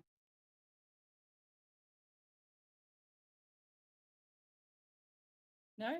Okay, fine. Don't say anything. Will, Michelle can't see the TikTok chat room. What do you want her to know specifically? And I can pass it along. If I can hear you. Well, stay on Facebook. It'll be all good. 20 out from their own line. Down the short side. Go the Bulldogs. Kickout will play it. On tackle 3. What's that? 8 minutes gone in the second half. Just short of halfway. Early kick outside the 40. It is from Sexton. He does find the grass, though. And it sits up so nicely for the big D at the back. He is held up and driven backwards. We'll play it just outside his own 10. Nice kick, but... there's corn on the Cobbo. Nice big body to run the ball back. Oh, he's hurt himself, has he? Gone on the Cobbo. Geez, that'd be a huge loss for the Broncos. He seems like he's up and about, though. Ben Hunt. Jeez, I feel like that's the first time I've called his name tonight. Jensen on a big, strong carry. Knocks Harry Hughes on his ass. Oh, Harry Hayes, sorry. Who's Harry Hughes? Reynolds. The ball is taken on the full at the back by Carraz. Across to Tracy. Tracy finds half a gap. And he's brought down on the 40-meter line. Cobbo is in a world of trouble in back play.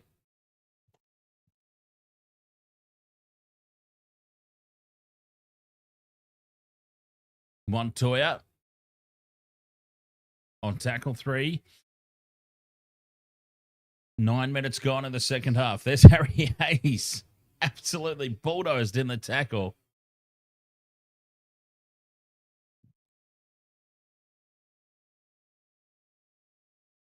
Kurtman steps back in field. Last tackle now.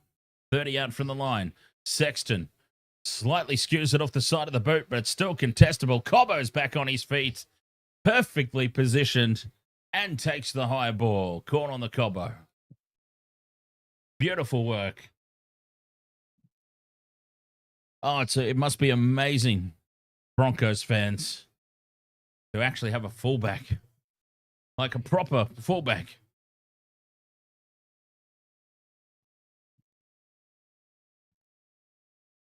Amazing the difference it makes. Pain in the Haas. Only knows one way. Fifth and last, they've raced through that set. Reynolds from inside the 40. Don't know what that was, but it sits up for Montoya at the back. Well, I mean, I know it was a kick. It just wasn't a very good one. For Adam Reynolds, high standards.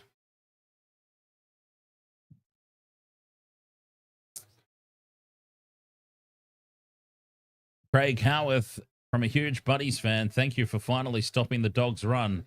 If only my team could have done it last weekend. Offload here. And Hayward back to Connor Tracy, who bumps off the first tackle. It'd be so hard, I'm sure, to come out in a second half when you're up 34-0. You couldn't possibly keep that intensity up. Penalty now to the Broncos. A penalty to the defensive team. Apparently, you can't lift your knee up. Tupanua is having a night to forget. Oh, he's kneed him right in the side of the head. Wow. Well, how's that not a sin bin? The big D there, I believe it is. Oh, and he's giving him a second one. Oh, he's gone. That's a send-off. That is a blatant send-off. This is a slam dunk. Oh, it's that second one. Isn't it? It's the second one that does it. The first one you can forgive as just an incident, but he turns around and goes at him again. Oh, they're not even going to show it on replay. Bloody hell. Show it, and he's not sent off. Oh, he's very lucky there, Tupanua. The first one I can forgive. That second one, though. Oh, and now another penalty to the Broncos. Tensions are boiling over in this one.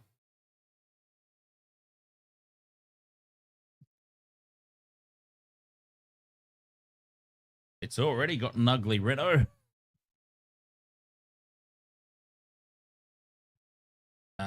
Don't think there's any ugliness in this. It's just a falling player. Slight exaggeration there from Reynolds. Hmm.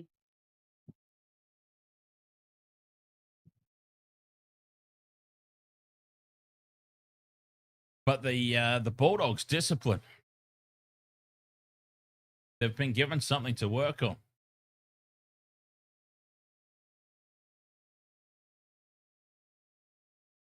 So many penalties in this game.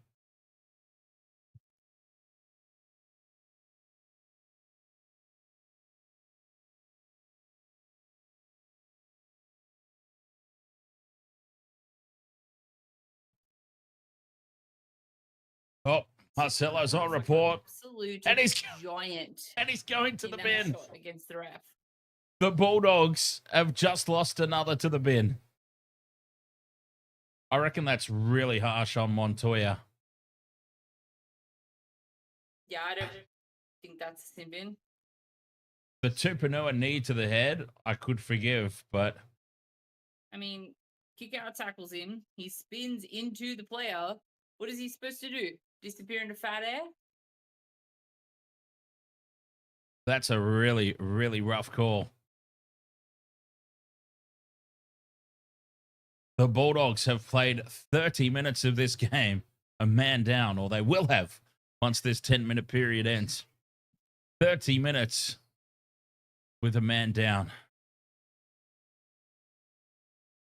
It's largely been from their own ill discipline, of course, but that one was rough. That one was really rough. 10 out from the line, though, the Broncos. Can they make full use of this? Another period of play where they've got a man advantage. Reynolds trapped with the ball. Kickout's got him.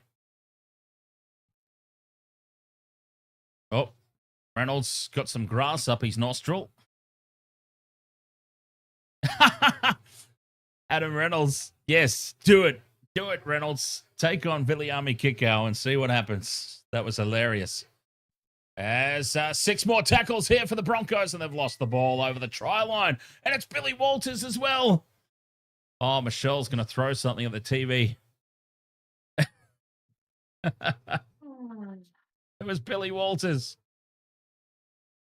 Son of a bitch. Reynolds with the grubber kick through. Oh, yeah, they're all in front of the kicker.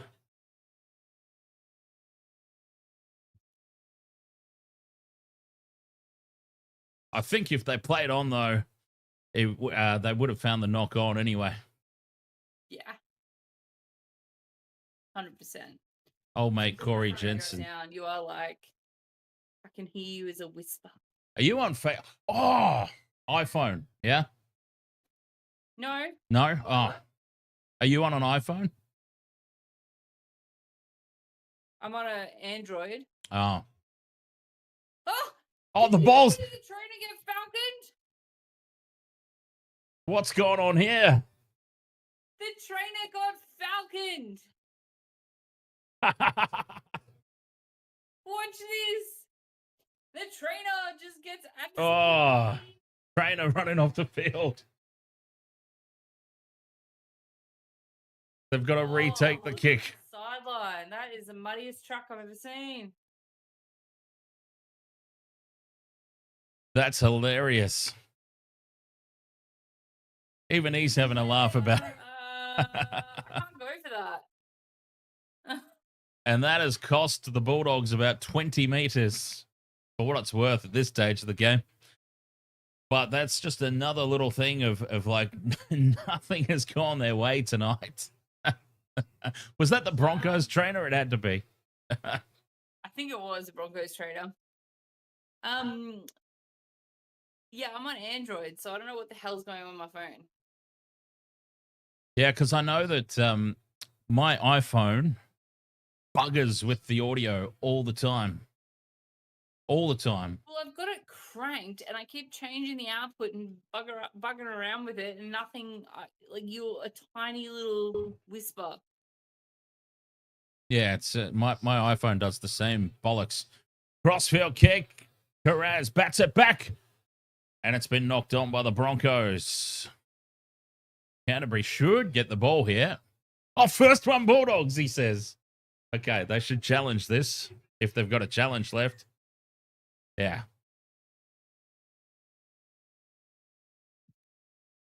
Bulldogs challenging the call of knock on.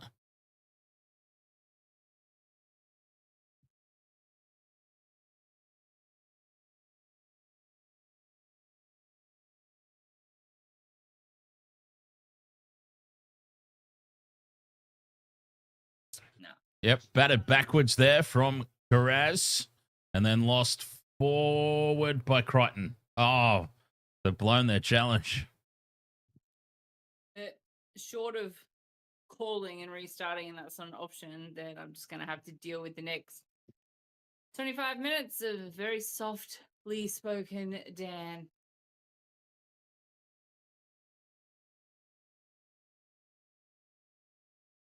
Wow. Everything's coming up Millhouse for the Broncos tonight. They've got to play 30 minutes of the game with a man advantage. And the little things are just falling their way. 10 out from their own line, Broncos. 7 minutes left in the bin for Montoya. And they are just flying in now. The Bulldogs are actually very reminiscent to a lot of the old high school games that I used to play when you knew it was over and you just start winding up on blokes. Mm. Pain in the hearse. The problem is they can't do too much of that, because if you hit someone incorrectly, you're going to be in the bin, you're going to be on report and possibly Exactly. disinfected. Exactly right. So you can get away with it in school. Just. Fifth and last, Reynolds puts the kick down. Taken on the full by Tracy at the back. Cherry. Dumped in the tackle by Staggs. Just outside their own 40 here, the Bulldogs. 56 minutes gone. 34 points to 6 Broncos. They haven't really done, well, they haven't done anything in the second half, have they, the Broncos? Like I said, it would be very, very hard to... Monty looks shot to shit. Yours? Well, I wasn't so arrogant as to fill it with Bulldogs players, was I?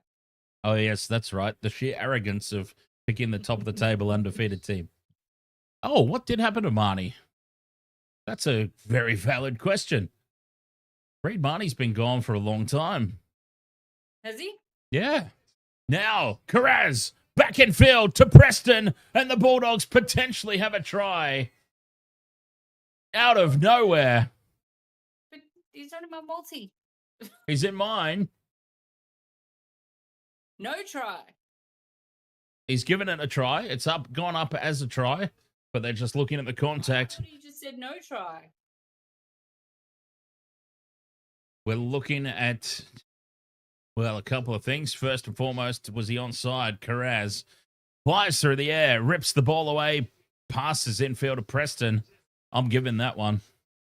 I mean, it all looked pretty good to me. Yep, I am giving that one.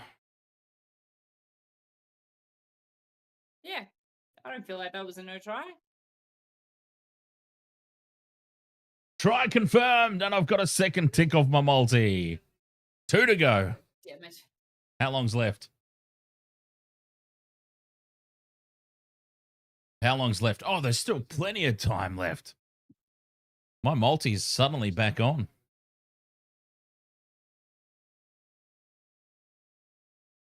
Big T says a lot of one-half teams this year.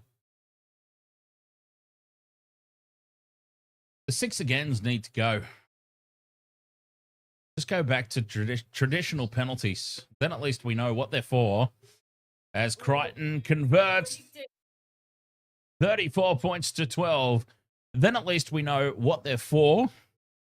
Like what the infringement's actually for. And it's just, the 6 again has just created this roll-on of momentum. When you get a string of 6 agains together, you're all but guaranteed of scoring a try. Go back to traditional penalties. If it ain't broke, don't fix it. They tried to fix something that wasn't broken.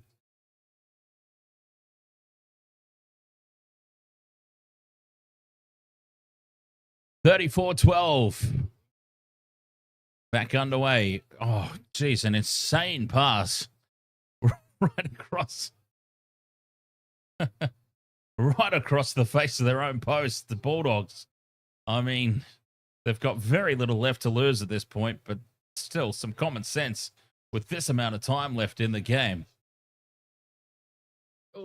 Forward pass there from dummy half. And a loose offload. Payne Haas tries to dive on it. That'll be 6 again. You would think. No call from the referee. Wow, the Bulldogs are not getting any calls tonight. That was surely a 6 again. Blair 420 says, I only ever bet for anytime tries, never who's going to win. As Burton, a huge kick, taken on the full at the back, though, by the Big D. And the Big D winds up. Great kick return. Oh, did Marnie go for a HIA, did he? I missed it completely. Yeah. He did? Well, SS Store fan says maybe Marnie failed his HIA, implying that he went for one. And yeah, we must have missed that one.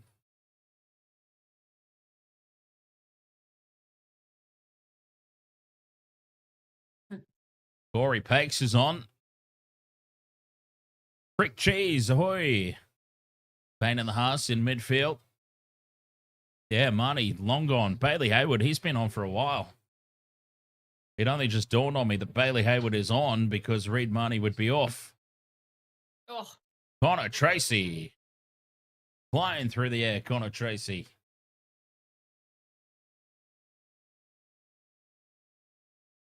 Still 20 minutes to go in this game, which is just insane to think about, considering everything that's happened. I mean, it really feels like the game's winding down. Does it not? Not really, no. No? Huh. Does to me. Down the short side, Tupanua. Now to Kickoff in space. Has to cut back in field. You can't get too close to the sideline in these conditions. Tracy in field. It goes to Mann. Now Preston, who did me a solid by getting across the try line. Yeah, so give it to Bronson Jerry so he can get across the try line for me. I agree. Burton, the big torpedo. What a take. Gone on the Cobbo. Now there's your fullback. Tupanua needs to... Oh, God. If they've got any replacements left, Tupanua really needs to have a sit down. Because... Tupanua went at it hard in yeah. that. And Cobbo has come off second best. Tupanua, I hate to say it, but he's starting to get a little bit grubby. Well, that's what happens when you get frustrated. But these two, they came at it hard, Cobbo and Tupanua. And yeah, he's kind of went down a little bit on his haunches after that hit. Tackle 4. What, 4 on the ground, so... Tackle 4, go back and play it on the mark, he said. And here's Hetherington, who somehow is still in the team. Can't quite work that one out. Reynolds. Carrigan tonight. Kick into the end goal. It's going to be a result. He's got it on a string. Adam Reynolds, and look at the kick chase. Goal line restart, number 742 for the off the Broncos kicking tonight. It's been immense. The little maestro. I love this. The Broncos tackle him back into the field of play, and he just slips out of the tackle, and those two are left hugging each other on the ground.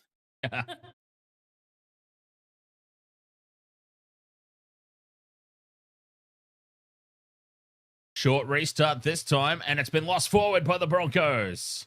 Tracy scoops it up, and inside ball for Carraz. Mahoney then. Yeah, I guess they just decided to replace him from the sounds of it. He was playing crap. Try and inject something a little bit new into the attack, perhaps. As they've lost the ball, the Bulldogs have lost it. Yeah, you reckon there's 20 minutes to go, but like, and you think this game's slowing down. That is not slowing down. He just got absolutely railed in that tackle. Ball pops out.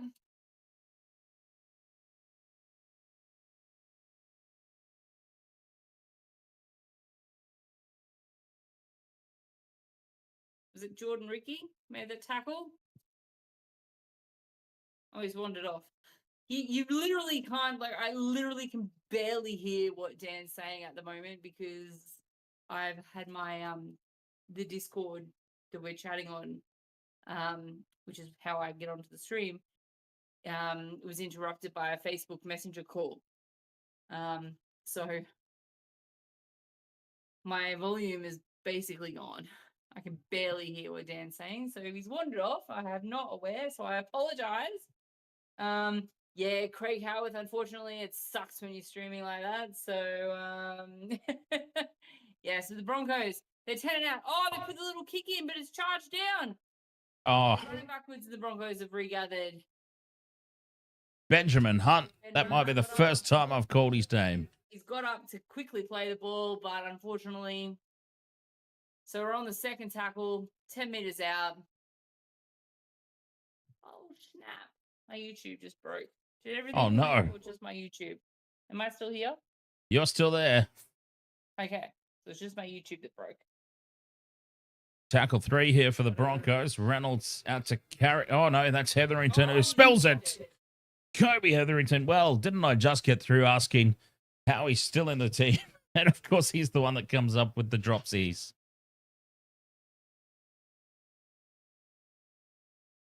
All right. I've got the YouTube chat back up now. I had everything do the whole, oh, snap. Kobe Hetherington, Goofy Magoo. I can't blame loose carry in the wet. That was just shit. I mean, terrible. Ah. Oh, why are we talking about Billy Slater? Who's talking about him? I don't want to hear about him. Yeah, I've got the TV up a wee bit too loud tonight. Yeah, no. Kick out now, through the hands they go. Bronson Sherry doesn't pass it out. And he's wrapped up 40 out from his own line. Fine, he wants to give a try because he knows it'll help my multi. Catch you later, Gamer Mel. Cheers for swinging by as always. Busy with the stacking comp this weekend. Watching. You enjoy that. Good night, Gamer Mel. We'll catch you on some streams. Have a fabulous long weekend, regardless. Oh boy, more mistakes here from the Bulldogs with, what have we got? 13 minutes to play.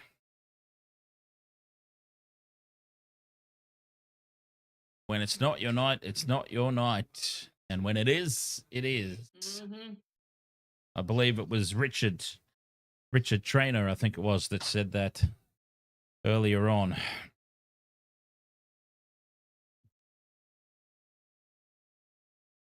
Shibasaki.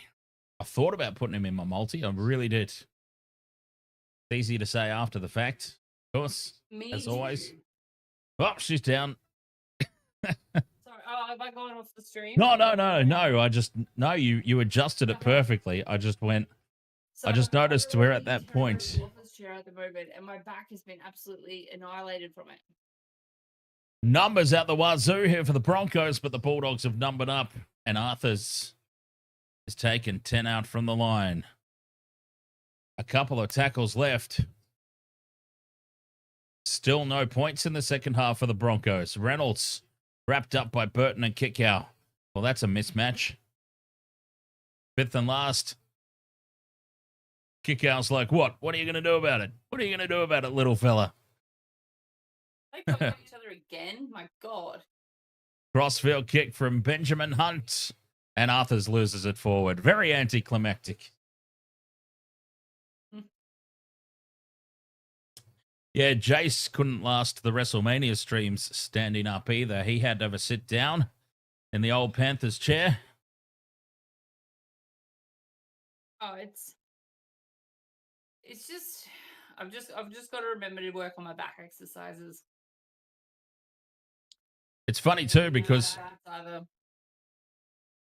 after the stream we chucked something on the telly and we were both sitting down for it at the start, and about 15 minutes into this program we were watching, I'm like, no, I've been down too long. Up I get. I'm like the complete opposite of everybody else who needs to sit down when they're around here. is tough. It's just, yeah. If I didn't have such a crappy chair for my office at the moment, I'd probably be a lot better. And if I did my back exercises. Everyone's let that bounce, and it goes into touch. The kick from the Bulldogs does. 10 minutes to go. 34-12. The Broncos have pulled a Melbourne Storm here in this one. Pretty much had the game won in the first half, so decided to not really play in the second. Because why have they needed to? Bulldogs threw at them. Still 10 minutes. Still 2 ticks of my multi to go. Come on, Jerry. Come on, Walters. Kicking early here on tackle 3. But well positioned at the back, Connor Tracy. Oh, and that's a big penalty and possible sin bin. That's a big mistake. Tony Staggs got that horribly wrong. Tracy's been flipped on his head and dumped. No. There was nothing really in that, was there? He went straight on his back. He went on his Flat on his back. It looked really bad in real time. In real time, that looked horrible.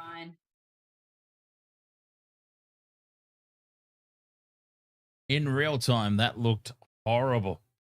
But yes, seeing it, the slow motion replay, it was absolutely fine. Flat on his back. Yeah. It looked nasty. 30 out from the line, the Broncos, Bulldogs, sorry. Burton down the short side. He's got Kickoff. Sherry, dummies, go straight through. Sherry. Tony Staggs, you son of a bitch. The legs tackle brings him down 5 out. Burton now to Hayward through the hands. Sexton to Crichton. They've created some space again on the opposite edge this time. Crichton offloads back to Carraz. Preston, you don't need another one, mate. Nah. Give it to Jerry. We both need Jerry. 5 out. Hayward heads across field. He's got Kickoff calling for it. Bronson Sherry with the try. It's another tick off the multi. Woo! Bronson Sherry scores. Kickoff was probably just hit late in back play or something. I don't know. Bronson Sherry with the try. Oh, yeah, he slipped into contact and he copped the big D right in the face.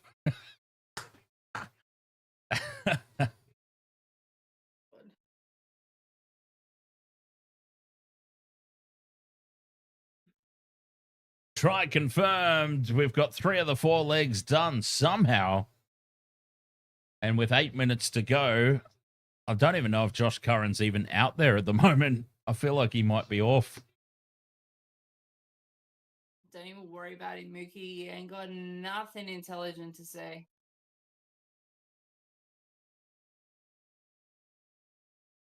I can't see a Josh Curran. Ooh. Oh, he's copped 2 high hits there. 2 high contacts. Sandwiched. And that'll be Kickoff off for HIA. And it could be a sin bin here for the Broncos to make it 4 for the night. That's a lot of bins. Big D on report. To the bin he goes. Must say, he should probably have a HIA too after that, because he went backwards about 6 meters after he ran into Kickoff. 34-16, kick to come. Stephen Crichton puts it down the middle again. He's kicking well. 34-18. Has it stopped raining? It looks like the rain has subsided, yes. I don't think Josh Curran is out on the field. I really don't. No, I don't think he is either. I haven't seen him in a while. We'll see. If my cash out offer is like 2 cents, It's $1.99, my cash offer. $1.99. So that suggests to me he is not on the field. So close, easy. I know, so close. We're always so close. Yet so far.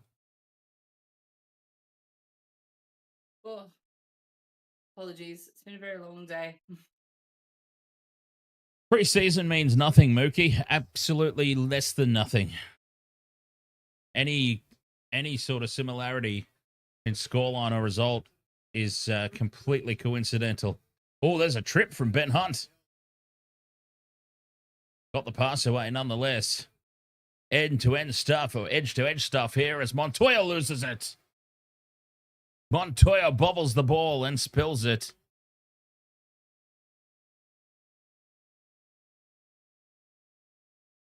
All right.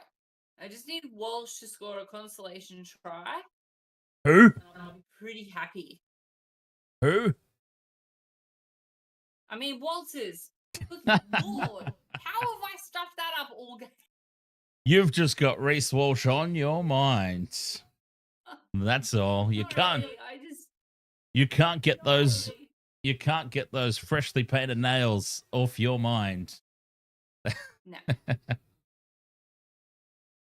That's all it is.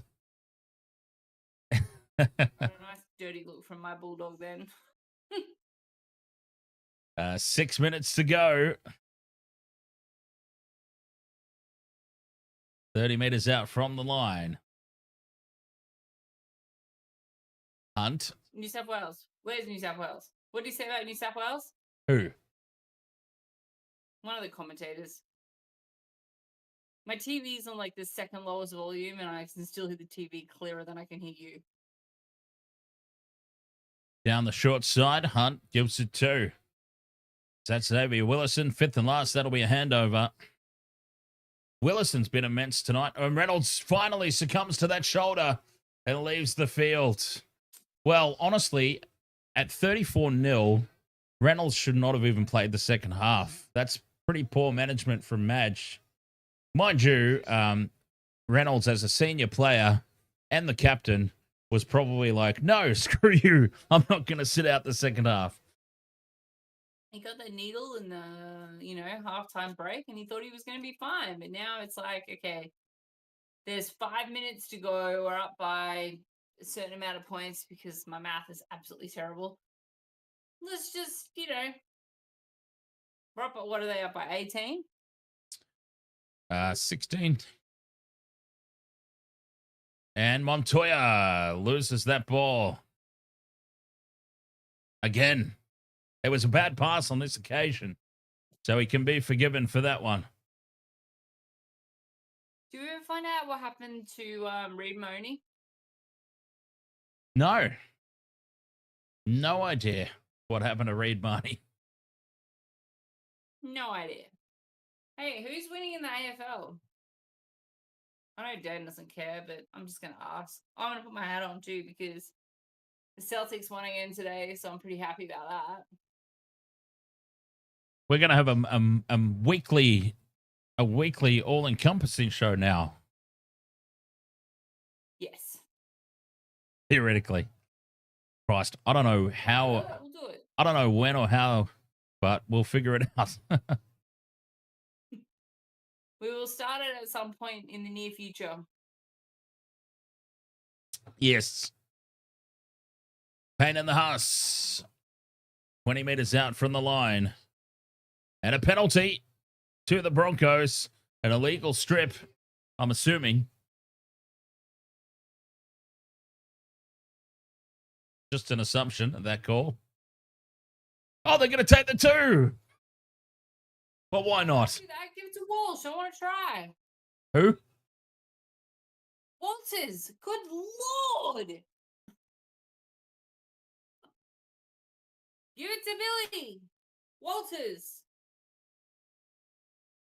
Get Curran on the field and give it to him. I'm like confusing myself. Dan, is that his name? Billy Walters? Yes. Okay, good. So I'm Yes. confusing myself now. Billy Walters. Well, I'm glad the Bulldogs made it look slightly respectable. I'm not going to lie. I'm talking about Origin. Good Lord.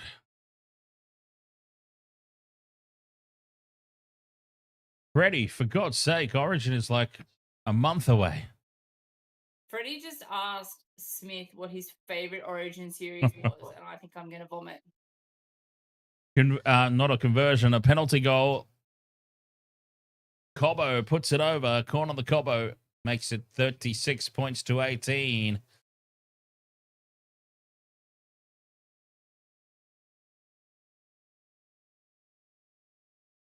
And we've got just over 2 minutes remaining. 2 minutes for Billy Walters to score a try. Bulldogs go short. It's batted back. And it's been lost by 7M. Here come the Broncos. Shibasaki fends away from one. Bumps away from another. And they just couldn't quite get anything right tonight, the Bulldogs.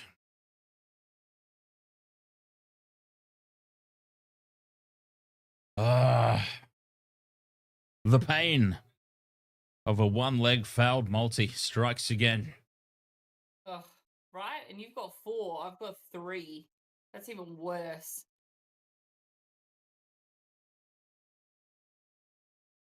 Crazy. Pain in the house. Speaking of Origin. Money back during the week on like other betting events in the week. That was forward. Speaking of Origin, pain in the house. He'll be one of the first names on the team sheet. But surely. Absolutely. Actually, I can't. I can't say that. It is Laurie Daly. Cobbo kicks in behind, and it's battered dead by Montoya. Goal line restart, inbound. 1 minute to go for Billy Walters. I've got a problem. You do.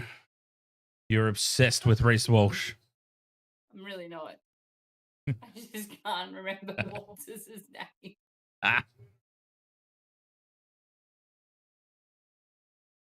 Burton with the goal line dropout. Goes deep. And it's pain in the house. 30 out from the line. He'll play it. 30 seconds to go.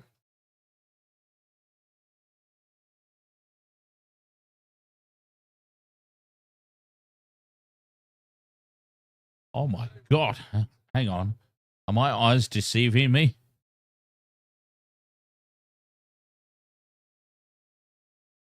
Don't know, are they?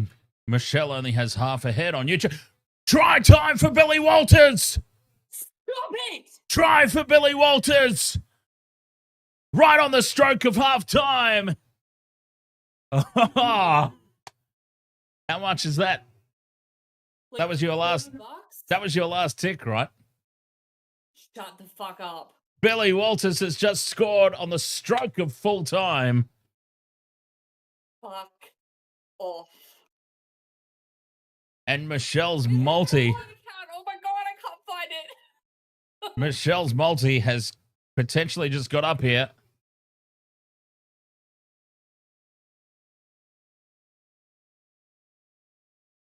Billy Walters. The fuck out.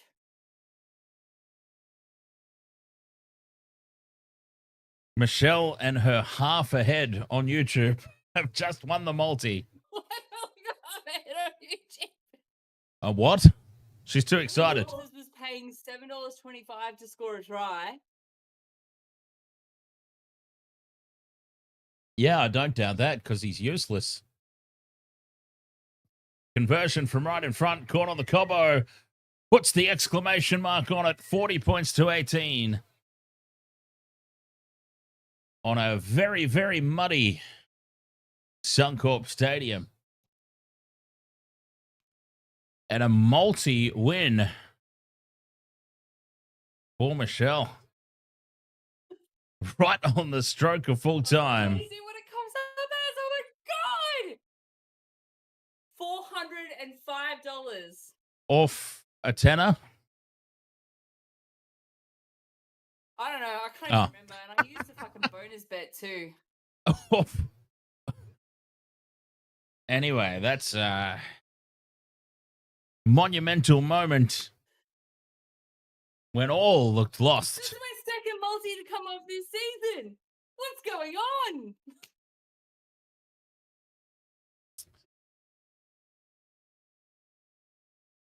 Come on. We've tried confirmed. Hurry up and update it. Oh, it still hasn't given it to you? It'll be moments away. Moments away. I keep hitting refresh. You have no idea. 40,000 they reckon was there tonight. I'm calling bollocks on that. Oh, they were all I sitting up. do not think there were What did he there do? were 40,000.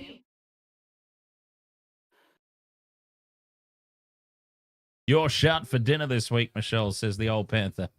Did you just pop in to say that, old Panther? Oh no, he's always listening. Michelle, honestly, can you please take that hat off? It's really. Have you seen the YouTube screen? Or is your YouTube broken? Is your YouTube broken? My sports better update.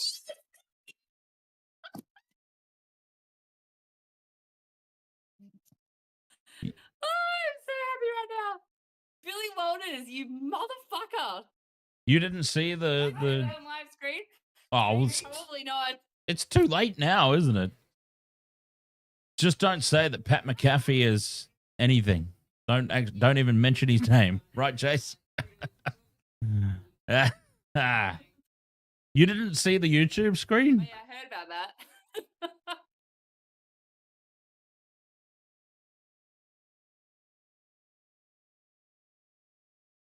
Yeah, we're not allowed to say anything about Pat McAfee.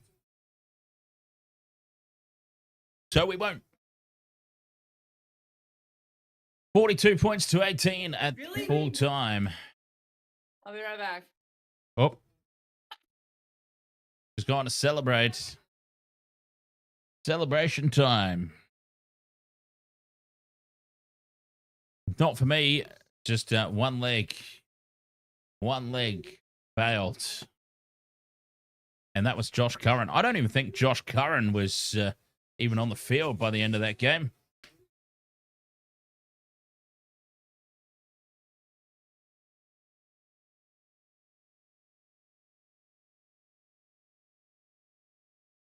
Oh, boy.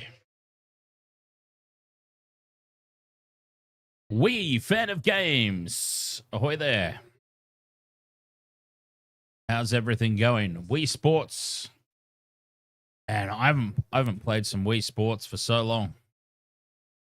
I used to love the baseball. No.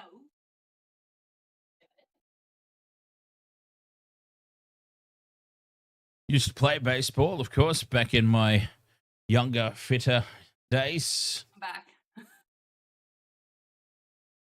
Doesn't quite have the same representation. I can't hear anything still, so it's absolutely awful. I'm gonna jump off because I can't hear anything and it's really, really annoying me. Hang on. Wait a second. Let's just try something here. Oh. Okay, never mind. I don't know No. what it is, but Yeah. it's got to be something on mine. Someone tried to Facebook call me and it's completely stuffed my audio. I know you all can hear me, but I can, like, Dan is like a whisper and it's just driving me nuts. So I'll jump off and I'll just jump in the YouTube chat room. So Alrighty. I'll switch over to this screen then.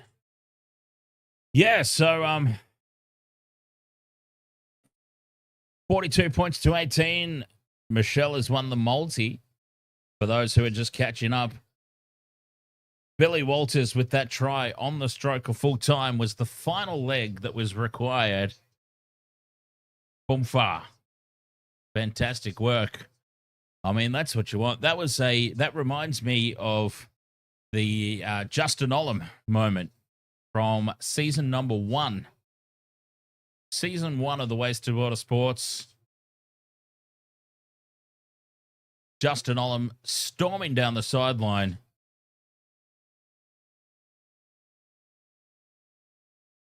It's always a good moment when... good moment. Jason will know what I'm talking about. Always a good moment when your multi gets up.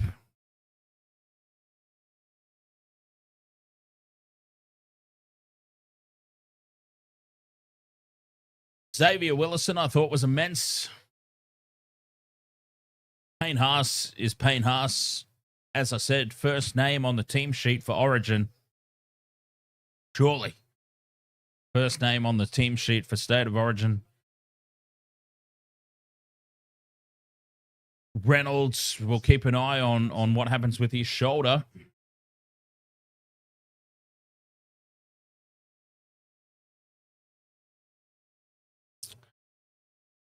Billy Walters, he was pretty much... Walters was largely absent until the very end when he just popped up and scored that try. I still think Corey Pakes is the option at 9. Personally.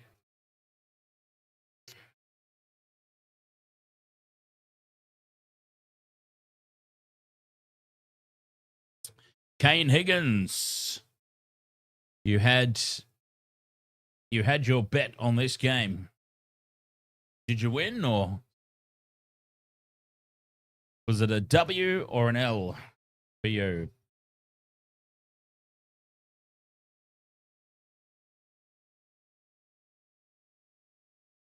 All right, I'm going to have a quick break, and we'll be back to wrap everything up.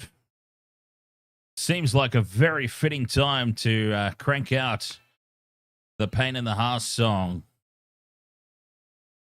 All right, be right back. Just like a Bronco, the beast cannot be tamed. He's a rare breed, playing the forward game. He will cause you pain in the ass if you ever try to come to his path. If you ever come to his path, he will cause you pain in the ass. At 6'4", he's built like a truck. He'll smash through a tackle. He's the king of the rock. He will cause you pain in the ass if you ever try to come to his path. If you ever come to his path, he will cause you pain in the ass. At 6'4", he's built like a truck. He'll smash through a tackle. He's the king of the rock. He will cause you pain in the ass if you ever try to come to his path. If you ever come to his path, he will cause you pain in the ass. He is the king of the forward game. 23 years of All right. He's already an immortal. Welcome back. Thanks for sticking with us here. Wasted Water Sports post show, which we actually have time for tonight. Usually I'm pretty beat by the end of these games. Divjot 1310. Ahoy there. Welcome along over there on the TikTok. As we wrap up here, the post game for Thursday night football. Broncos did good defensively, really. As I said, the Bulldogs, 3 sin bins aside, 30 minutes of play with a man down, you're not going to win a game of footy. It's as simple as that. It was their own ill discipline, but the Broncos really stepped up in defense tonight, and I put that largely on the back of Reece Walsh. You want your fullback, Dylan Edwards style, James Tedesco style, the defensive organizer. Selwyn Cobbo stood up and did a fantastic job. Undefeated, I believe, the Broncos, with Selwyn Cobbo at the back. So tomorrow, we've got the Roosters versus the Dragons. Flip a coin. Where's the coin? Right. Here we go. Heads, Roosters. Tails, Dragons. I dropped it. I dropped it. Oh, dear. Divjot says, you reckon Ezra Mam should be put in that lineup when he returns? Oh, of course. Of course. Well, there's a complicated situation with the Broncos at the moment. And that is, what do you do with Ben Hunt? What do you do with Ben Hunt? Ben Hunt, remember, has been very vocal about not seeing himself as a hooker at club level. He's happy to play hooker at representative level. He does not want to do it week in, week out. He has been very vocal about this. Now, I suspect that Ben Hunt was lured across to the... Well, I mean, partially, look, the Dragons didn't want him. For starters, the Dragons didn't want to sign him long-term. Didn't want to be part of it. So there is that to equate as well. But I just think that apart from a job after football, which we know that he's been given, Reynolds and Hunt have both been given jobs after footy. I reckon, though, part of luring Ben Hunt back to Brisbane was Reynolds is on his last legs. You will take over the number 7 role when Reynolds retires. Assuming Reynolds only had 1 year left. Reynolds is on year-to-year contracts, let's not forget. Reynolds been going so well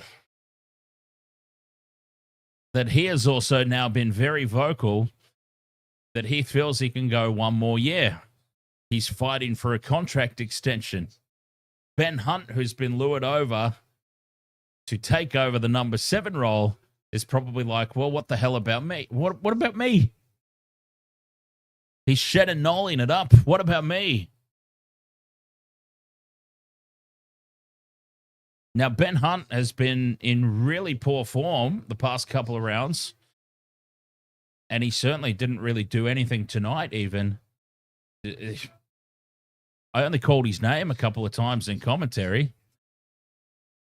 So, is Ben Hunt a little bit, what's the word? He's not happy. Put it that way. Put it that way. He's not happy at the moment, Ben Hunt, it seems. And I'm wondering if that has something to do with it. Because when Ezra Mam comes back, he goes straight into the number 6 jersey. Right? And simple as that. Simple as that. And Ben Hunt's only real option, apart from a 14 off the bench, is to play number 9. But then Corey Pakes has been so good. So, yeah, there's a little bit of a conundrum at the moment there for the Broncos. Who have we got there? Liza Coney. Can you please tell me the total number of match tries? Yes, I can. Just a second. Bear with me there. The total number of match tries. Oh, well, this screen hasn't updated. Hang on. I can get that information for you quite easily. 7 tries to the Broncos, 3 to the Bulldogs, so 10 for total in the match. In that 42 points to 18 scoreline.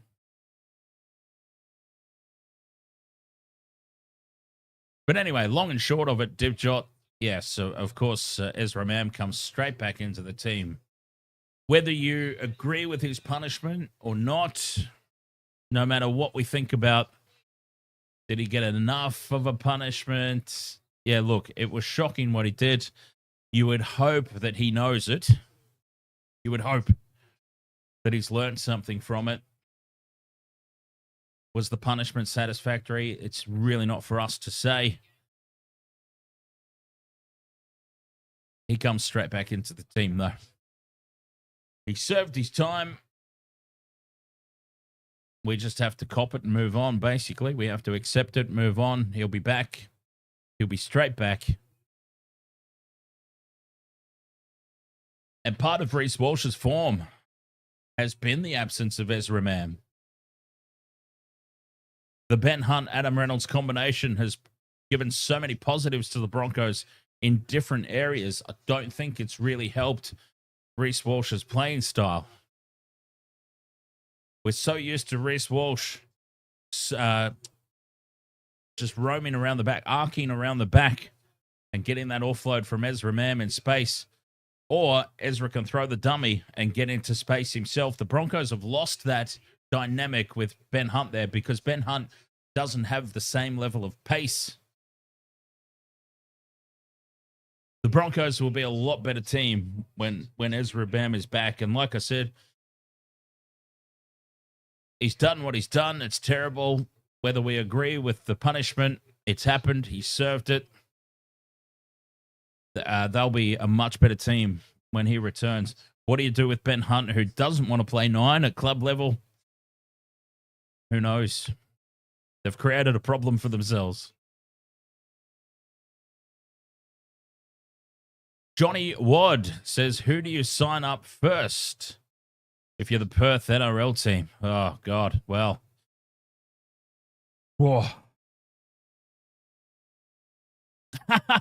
They've just replayed the trainer getting falconed in the back of the head. All right, now, honestly, my leg says, did your multi win? Missed out by 1. Josh Curran. Honestly, if it's an opposition trainer who's just lurking on the field, not paying attention, that should have been played to the Bulldogs where the trainer was bollocksed in the back of the head. If it was a Bulldogs trainer, obviously retake the kick. Now, I'm not saying that the trainer certainly didn't do that on purpose. He wasn't even watching, for goodness sake. But that cost the Bulldogs about 20 meters of field position. Now, the game was already over at that point in time. But when you get down to the nitty-gritty, I mean, the Bulldogs, if they stay at the top of the table, are going to have the Melbourne Storm right on their tail. For and against could be critical. An extra 20 meters downfield could be critical in terms of more points. So I think if a trainer interferes, accidental or not, if a trainer is interfered with by the opposition, it should be play from where it was contacted rather than a retake. But anyway, that was just a very, very small point.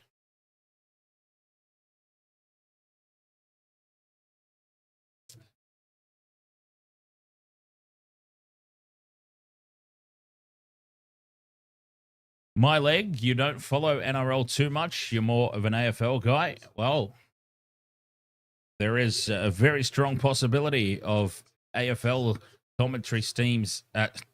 Let me try that again. There's a very strong possibility of AFL commentary streams starting here on the Wasted World of Sports this season. Not by me. It won't be by me. But there is a chance that we expand and start taking on some AFL streams.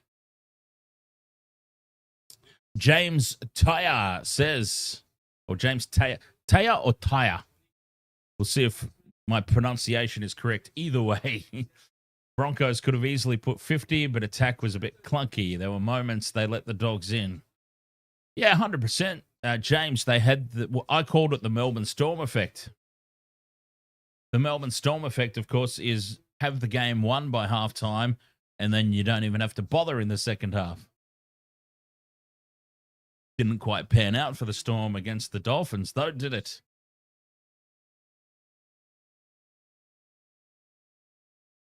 DivJot1310 says, do you think Xavier Willison should start every game? If he plays like that, my goodness, if he plays like that. Absolutely. The man's a beast. Xavier Willison, an absolute beast.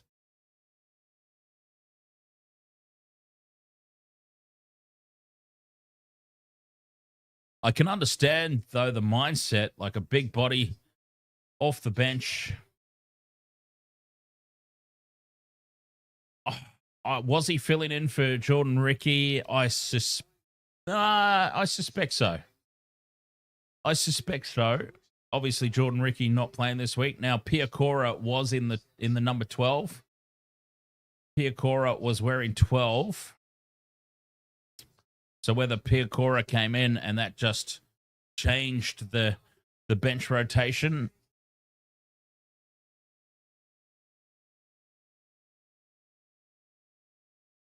I'm not in Madge Maguire's inner circle, so I don't really know that. But yeah, Piakora to 16. To 12, sorry, in the 16 jumper. Where Ricky would have been. I'm just looking through their bench of Pakes would have been 14 anyway. Corey Jensen, Jaden Hunt, Tyson Smoothie slotted in. The Piakora was originally on the bench. So judging by that, Willison was always named to start in the second row.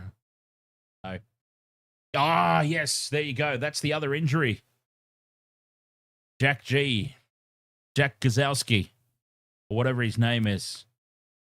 Yeah, that's the other injury at the moment for the Broncos, which probably has caused that reshuffle. But it's a hell of a reshuffle.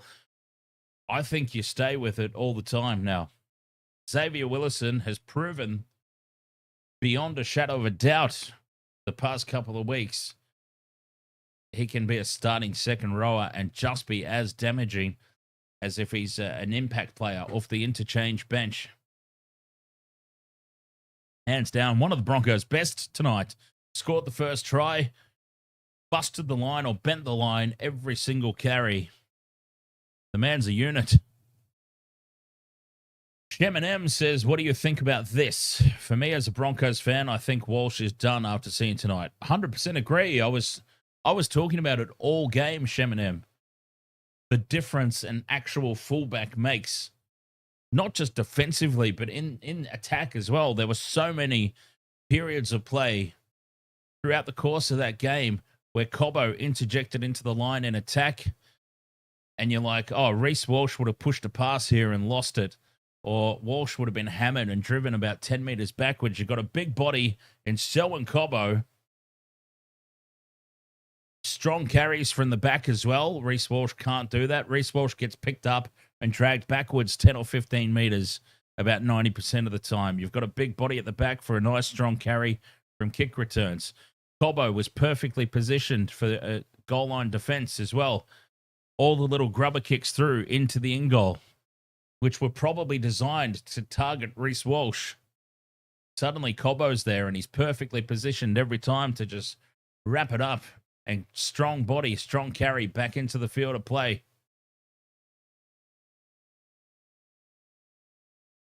I mean, surely, I was sort of looking at it and going, surely I'm not the only one that sees it.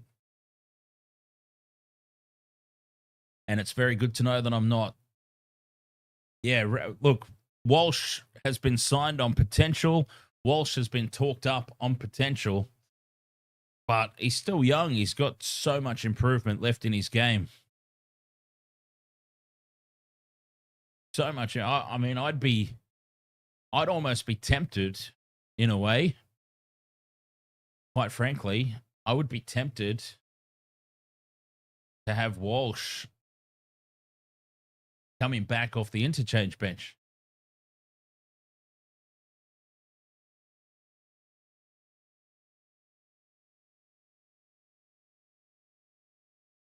Quite honestly, because he's got pace. He's got something that can't be taught. speed. You can't learn speed. You can do things in training, build up certain areas of the body that will give you an extra little bit of a kick, but you can't train pure pace. That is just something that is God-given. It's something you're born with. It's natural.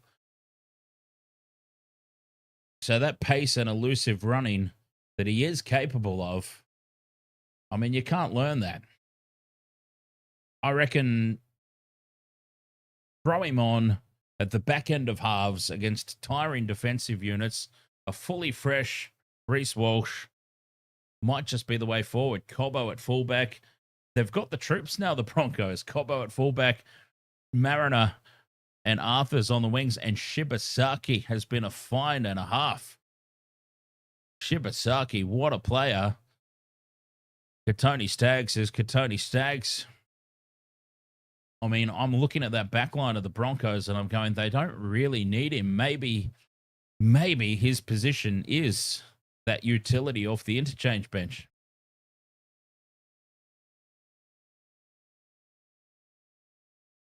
Would you give him a run in Queensland Cup?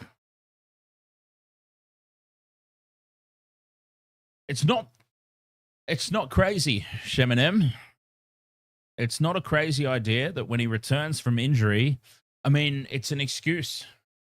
It's an excuse to do it. I think we can all agree, Broncos fans, Reece Walsh haters, I think we can all agree Reece Walsh in 2025 has been just abysmal.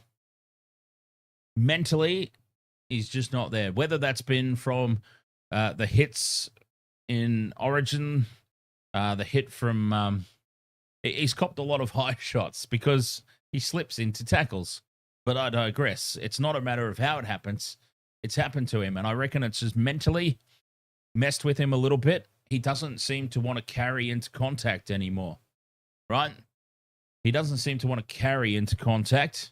He looks to push a pass before he gets tackled. Or if he does get held, he looks to get the ball out. He doesn't like contact at the moment. And maybe it's he's been terrible in 2025, basically. So maybe it's not the worst. I still think it's not the worst thing that's happened to him. Injured for 4 to 6 weeks. It's forced time off, time away. And maybe it's a great excuse to bring him back in Queensland Cup and just go, look, just work yourself back into the team. I mean, well, not even say that. Because that sounds like he's lost his spot. And that might mess with him mentally as well. So maybe not even that. Maybe just, look, go down, get yourself back nice and comfortable into full NRL match fitness. And that spot, it's waiting for you.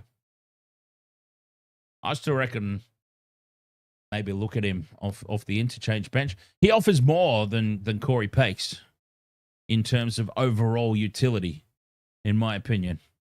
I mean, Pakes can obviously come on and play hooker. Billy Walters might not be the best idea in the world, but Billy Walters could slip out to number 6. I just think you get more utility value from Walsh. Because we know Walsh can play wing, Walsh can play fullback. I wouldn't put him in the centers, not with his defense. Yeah, interesting. Too many hookers. The Broncos have got so many goddamn hookers.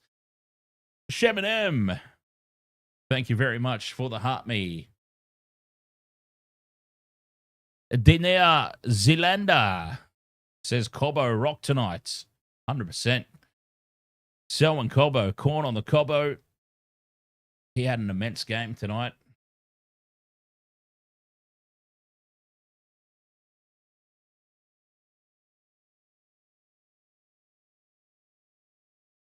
Yeah, I don't think the Broncos really have any other fullbacks. Walsh, Cobbo. Who else could play there? But I mean, if Cobbo gets injured, Walsh gets his spot back, right? Better than nothing. Who was my man of the match? It was either Cobbo or Reynolds. Oh, geez. I kind of want to say Xavier Willison, to be honest. sometimes those forwards go underappreciated.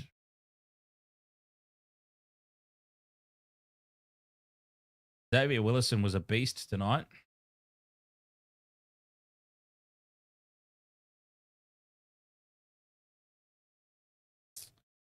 Jace says they had Hayes Perham. I'm assuming that they don't anymore.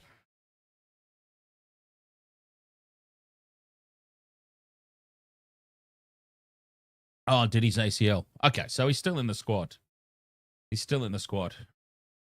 Jai, ahoy there, mate. Jai says, what did I think of the sin bins for both teams?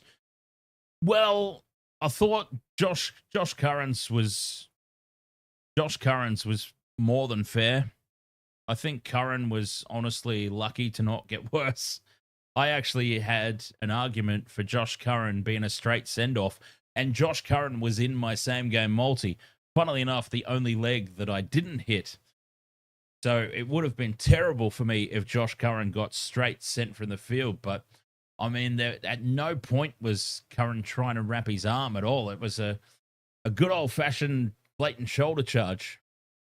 Now, Marcelo Montoya, on the other hand, I think Marcelo was just the victim of circumstance. There'd already been a lot of penalties. The Bulldogs' discipline tonight was atrocious. Atrocious. You wouldn't know that they're top of the table, undefeated going into this game. Their discipline was that of a wooden spooner. And I think Montoya, though, was just a victim of circumstances. I mean, his situation was one where the player was clearly falling. So there were mitigating circumstances out the wazoo. It's just there'd been so many penalties already down that end of the field. There'd been a few in a row leading up to that point that got the Broncos down that end of the field in the first place. And, yeah, Montoya's sin bin was just a victim of circumstance, I believe. So if that happened in isolation, I don't think Montoya gets sent for 10. But the other ones I don't think you can really complain about. I mean, it's hard to win footy games when you spend 30 minutes a man down. But, I mean, they've only got themselves to blame for that. Quite frankly, I mean, their discipline was so poor. Yeah, catch you later, Michelle. Enjoy your win. My co-host, Michelle, she had a 3-leg multi. Bronson Sherry, Dane Mariner, and Billy Walters. Billy Walters, of course, scored that try right on the stroke of full time to get the tick. I don't know how much she put on it, but I know she won about $400. I'm assuming it was from a $10 wager, though, because I know that she doesn't go as hard as I do on the gambling.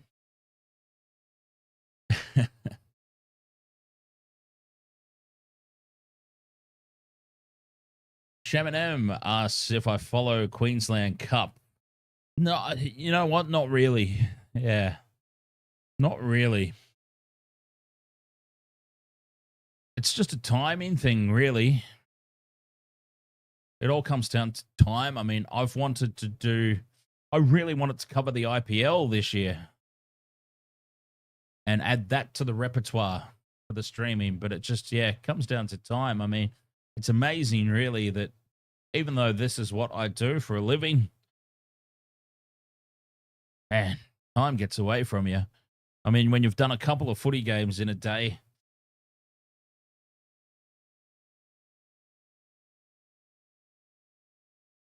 and then you try and be up after midnight to do some Indian Premier League, it gets difficult. Anyways, look, questions in the chat room. I will stick around for as long as questions keep coming in. I'm going to have a quick break and be right back. Fire away, chat room, if you please. I'll play the Pain in the Heart song, because he caused He caused a pain in the ass tonight, that's for sure. Just like a Bronco, the beast cannot be tamed. He's a referee, playing the forward game. He will cause you pain in the ass if you ever try to come to his path. If you ever come to his path, he will cause you pain in the ass. At 6'4", he's built like a truck. He'll smash through a tackle. He's the king of the rock.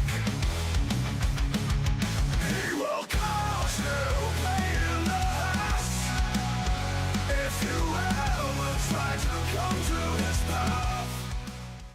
All right.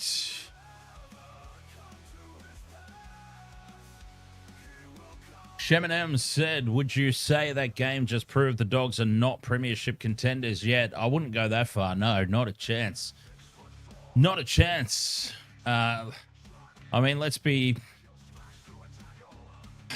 realistic. 30 minutes playing 12 on 13. They had a 10-minute period of their own where they had 13 on 12, but the game was already over by that point. Look, you can't win every single game. You're going to get games like this. The Panthers over the last 4 years have had games like this. Looking at one game in isolation. Now, if this starts the rot, if the Bulldogs do not use this as a learning experience and build from it, so obviously this game started poorly. For those that saw it, from the very first set of 6 in wet conditions, horribly wet conditions, torrential downpour, the Bulldogs decided it would be a good idea on tackle 3 inside their own 10-meter line to spread the ball. 2 passes out from the ruck, dropped ball, a minute and a half in, Broncos have a full set of 6, 10 meters out from the line, score, and they just never recovered. I would be interested to see what would have happened in that game if the Bulldogs took a more conservative, traditional approach to the opening of the game, especially in the conditions that were presented.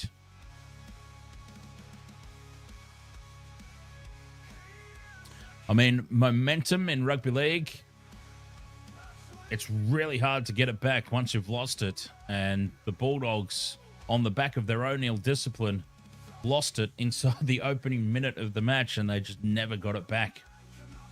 So, no, I certainly wouldn't agree that it proves any. I mean, much in the same way, it doesn't say anything about the Broncos' premiership credentials. Like, we're in round 8. I think both teams will be there at both teams will be playing finals. Yeah, I don't think anything in round 8 confirms or denies anybody's premiership credentials in isolation. But as I said, if they go on and now suddenly go on a downward spiral, we might look back on this game and go, well, yeah, that was it. That was the beginning of the end for the Bulldogs. We'll know better in 4 or 5 weeks. But in isolation, on its own, look, all teams have off nights. The Panthers have had many off nights over the past 4 seasons, and they've always rebounded and got it right when it matters. So, Mookie says both teams will get affected by Origin. Yeah, Broncos more so, obviously. Broncos more so. Oh, Sheminem. I certainly haven't written the Panthers off, and you would be crazy to write the Panthers off. Panthers haven't had a full-strength team all season long. This past couple of weeks has been the closest that they've had to being their proper starting 18. And even this week, Tommy Turbo returns. No Mitch Kenny for the Panthers. Tommy Turbo returns for Manly. they could easily lose this weekend as well, the Panthers. Coxie, 9684. One loss. Not a Dogs fan, but good to see them string all those wins to start a season. Absolutely. I mean, look, everybody has to win sometime. Everybody has to lose sometime. Nobody was expecting the Bulldogs. Now, the manner in which they got beaten might be of slight concern. I mean, they've had one of the best defensive teams to start, and suddenly defense was optional tonight. But again, perspective, 30 minutes of the game with a player in the sin bin, it wouldn't have changed the result, but it might have changed the discrepancy in the margin. I can't recall off the top of my head exactly how many tries the Broncos scored when they had those man advantages. But, yeah, I mean, it doesn't matter. They would have lost anyway. They would have lost that game regardless. It's just the margin wouldn't have been as high, I don't believe. DJ Shaq says defense was optional unless making head contact. Yeah, discipline started bad and it went out the window. Once they realized they weren't going to win the game, I was really disappointed with some of those players. Now, I don't normally name names, but Satili Tupanua, honestly, someone needs to have a sit down with him. Satili Tupanua just got carried away at the back end of the game. I think he was very lucky to stay on the field, quite frankly. Very lucky to stay on the field. Tupanua completely lost the plot emotionally. Oh, boy.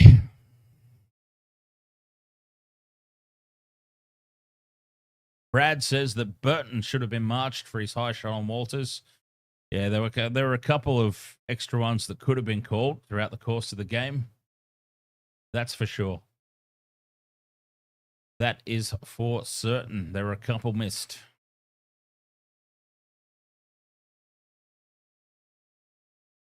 All right, Waste to World of Sports.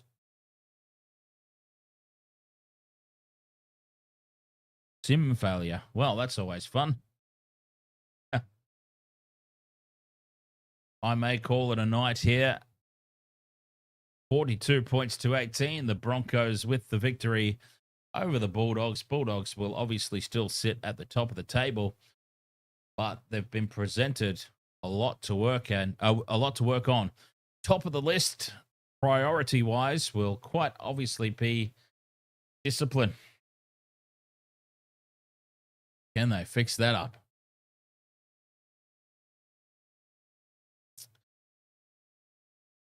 Oh, Sheminem and Brad, by the way, before that, well, even before that, DJ Shaq says 4 players, Josh Curran, Tupanua, Montoya, and Mariner will all be having a spin on the wheel of discipline. Yes, indeed.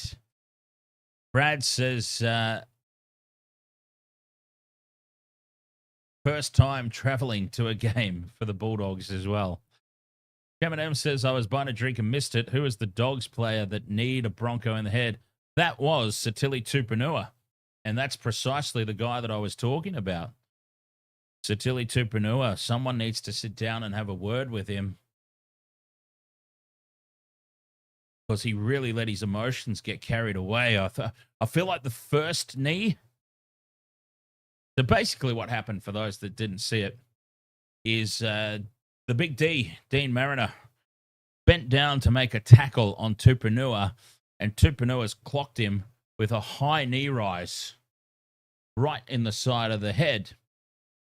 Now, the penalty was given to the Broncos. The referee said, look, you can't run and lift your knee that high. Fair enough, penalty. But then we saw the replay. It's like, okay, the first knee, he was kind of lifting his knee into contact. The first one, though, perhaps just an incident. When he purposely swung around, though, and gave him a second knee to the side of the head, I called it live. I said, wow, there is surely no way he stays on the field. Surely he has let his emotions get carried away. They've got the better of him. He is literally just need a bloke in the head. The first one, maybe. But the second one, boy, oh boy, he could be in some serious, serious trouble with the match review committee. The Tilly Tupanua. Somebody, regardless, needs to have a sit down with him because it wasn't just the knees to the head. He was very guilty multiple occasions of like roughing guys up on the ground, swinging arms.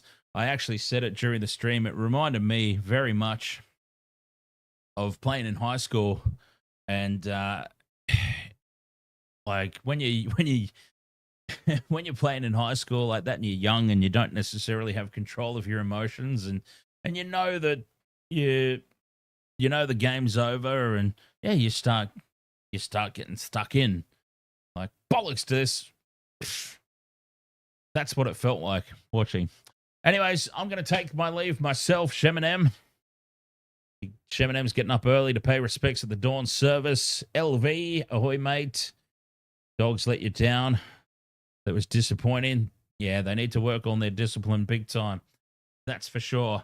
I am going to head off myself. Wasted World of Sports, thank you so much for being with us. We'll be back nice and early tomorrow afternoon for the Roosters versus the Dragons. Hope to see you then. Thank you so much for your company here, as always. Catch you tomorrow. Roosters, Dragons. Until then, cheers.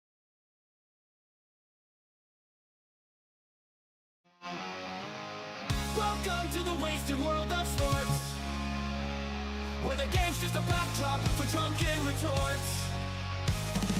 Rugby league or union, it's all fair play, but it's the banter that steals the show. Hey, hey, hey. Ahoy, we're here to make some noise. It's all about the laughs, the fun, and the choice. Join us in our world where the banter is prime. Wasted world of sports, we're having a good time.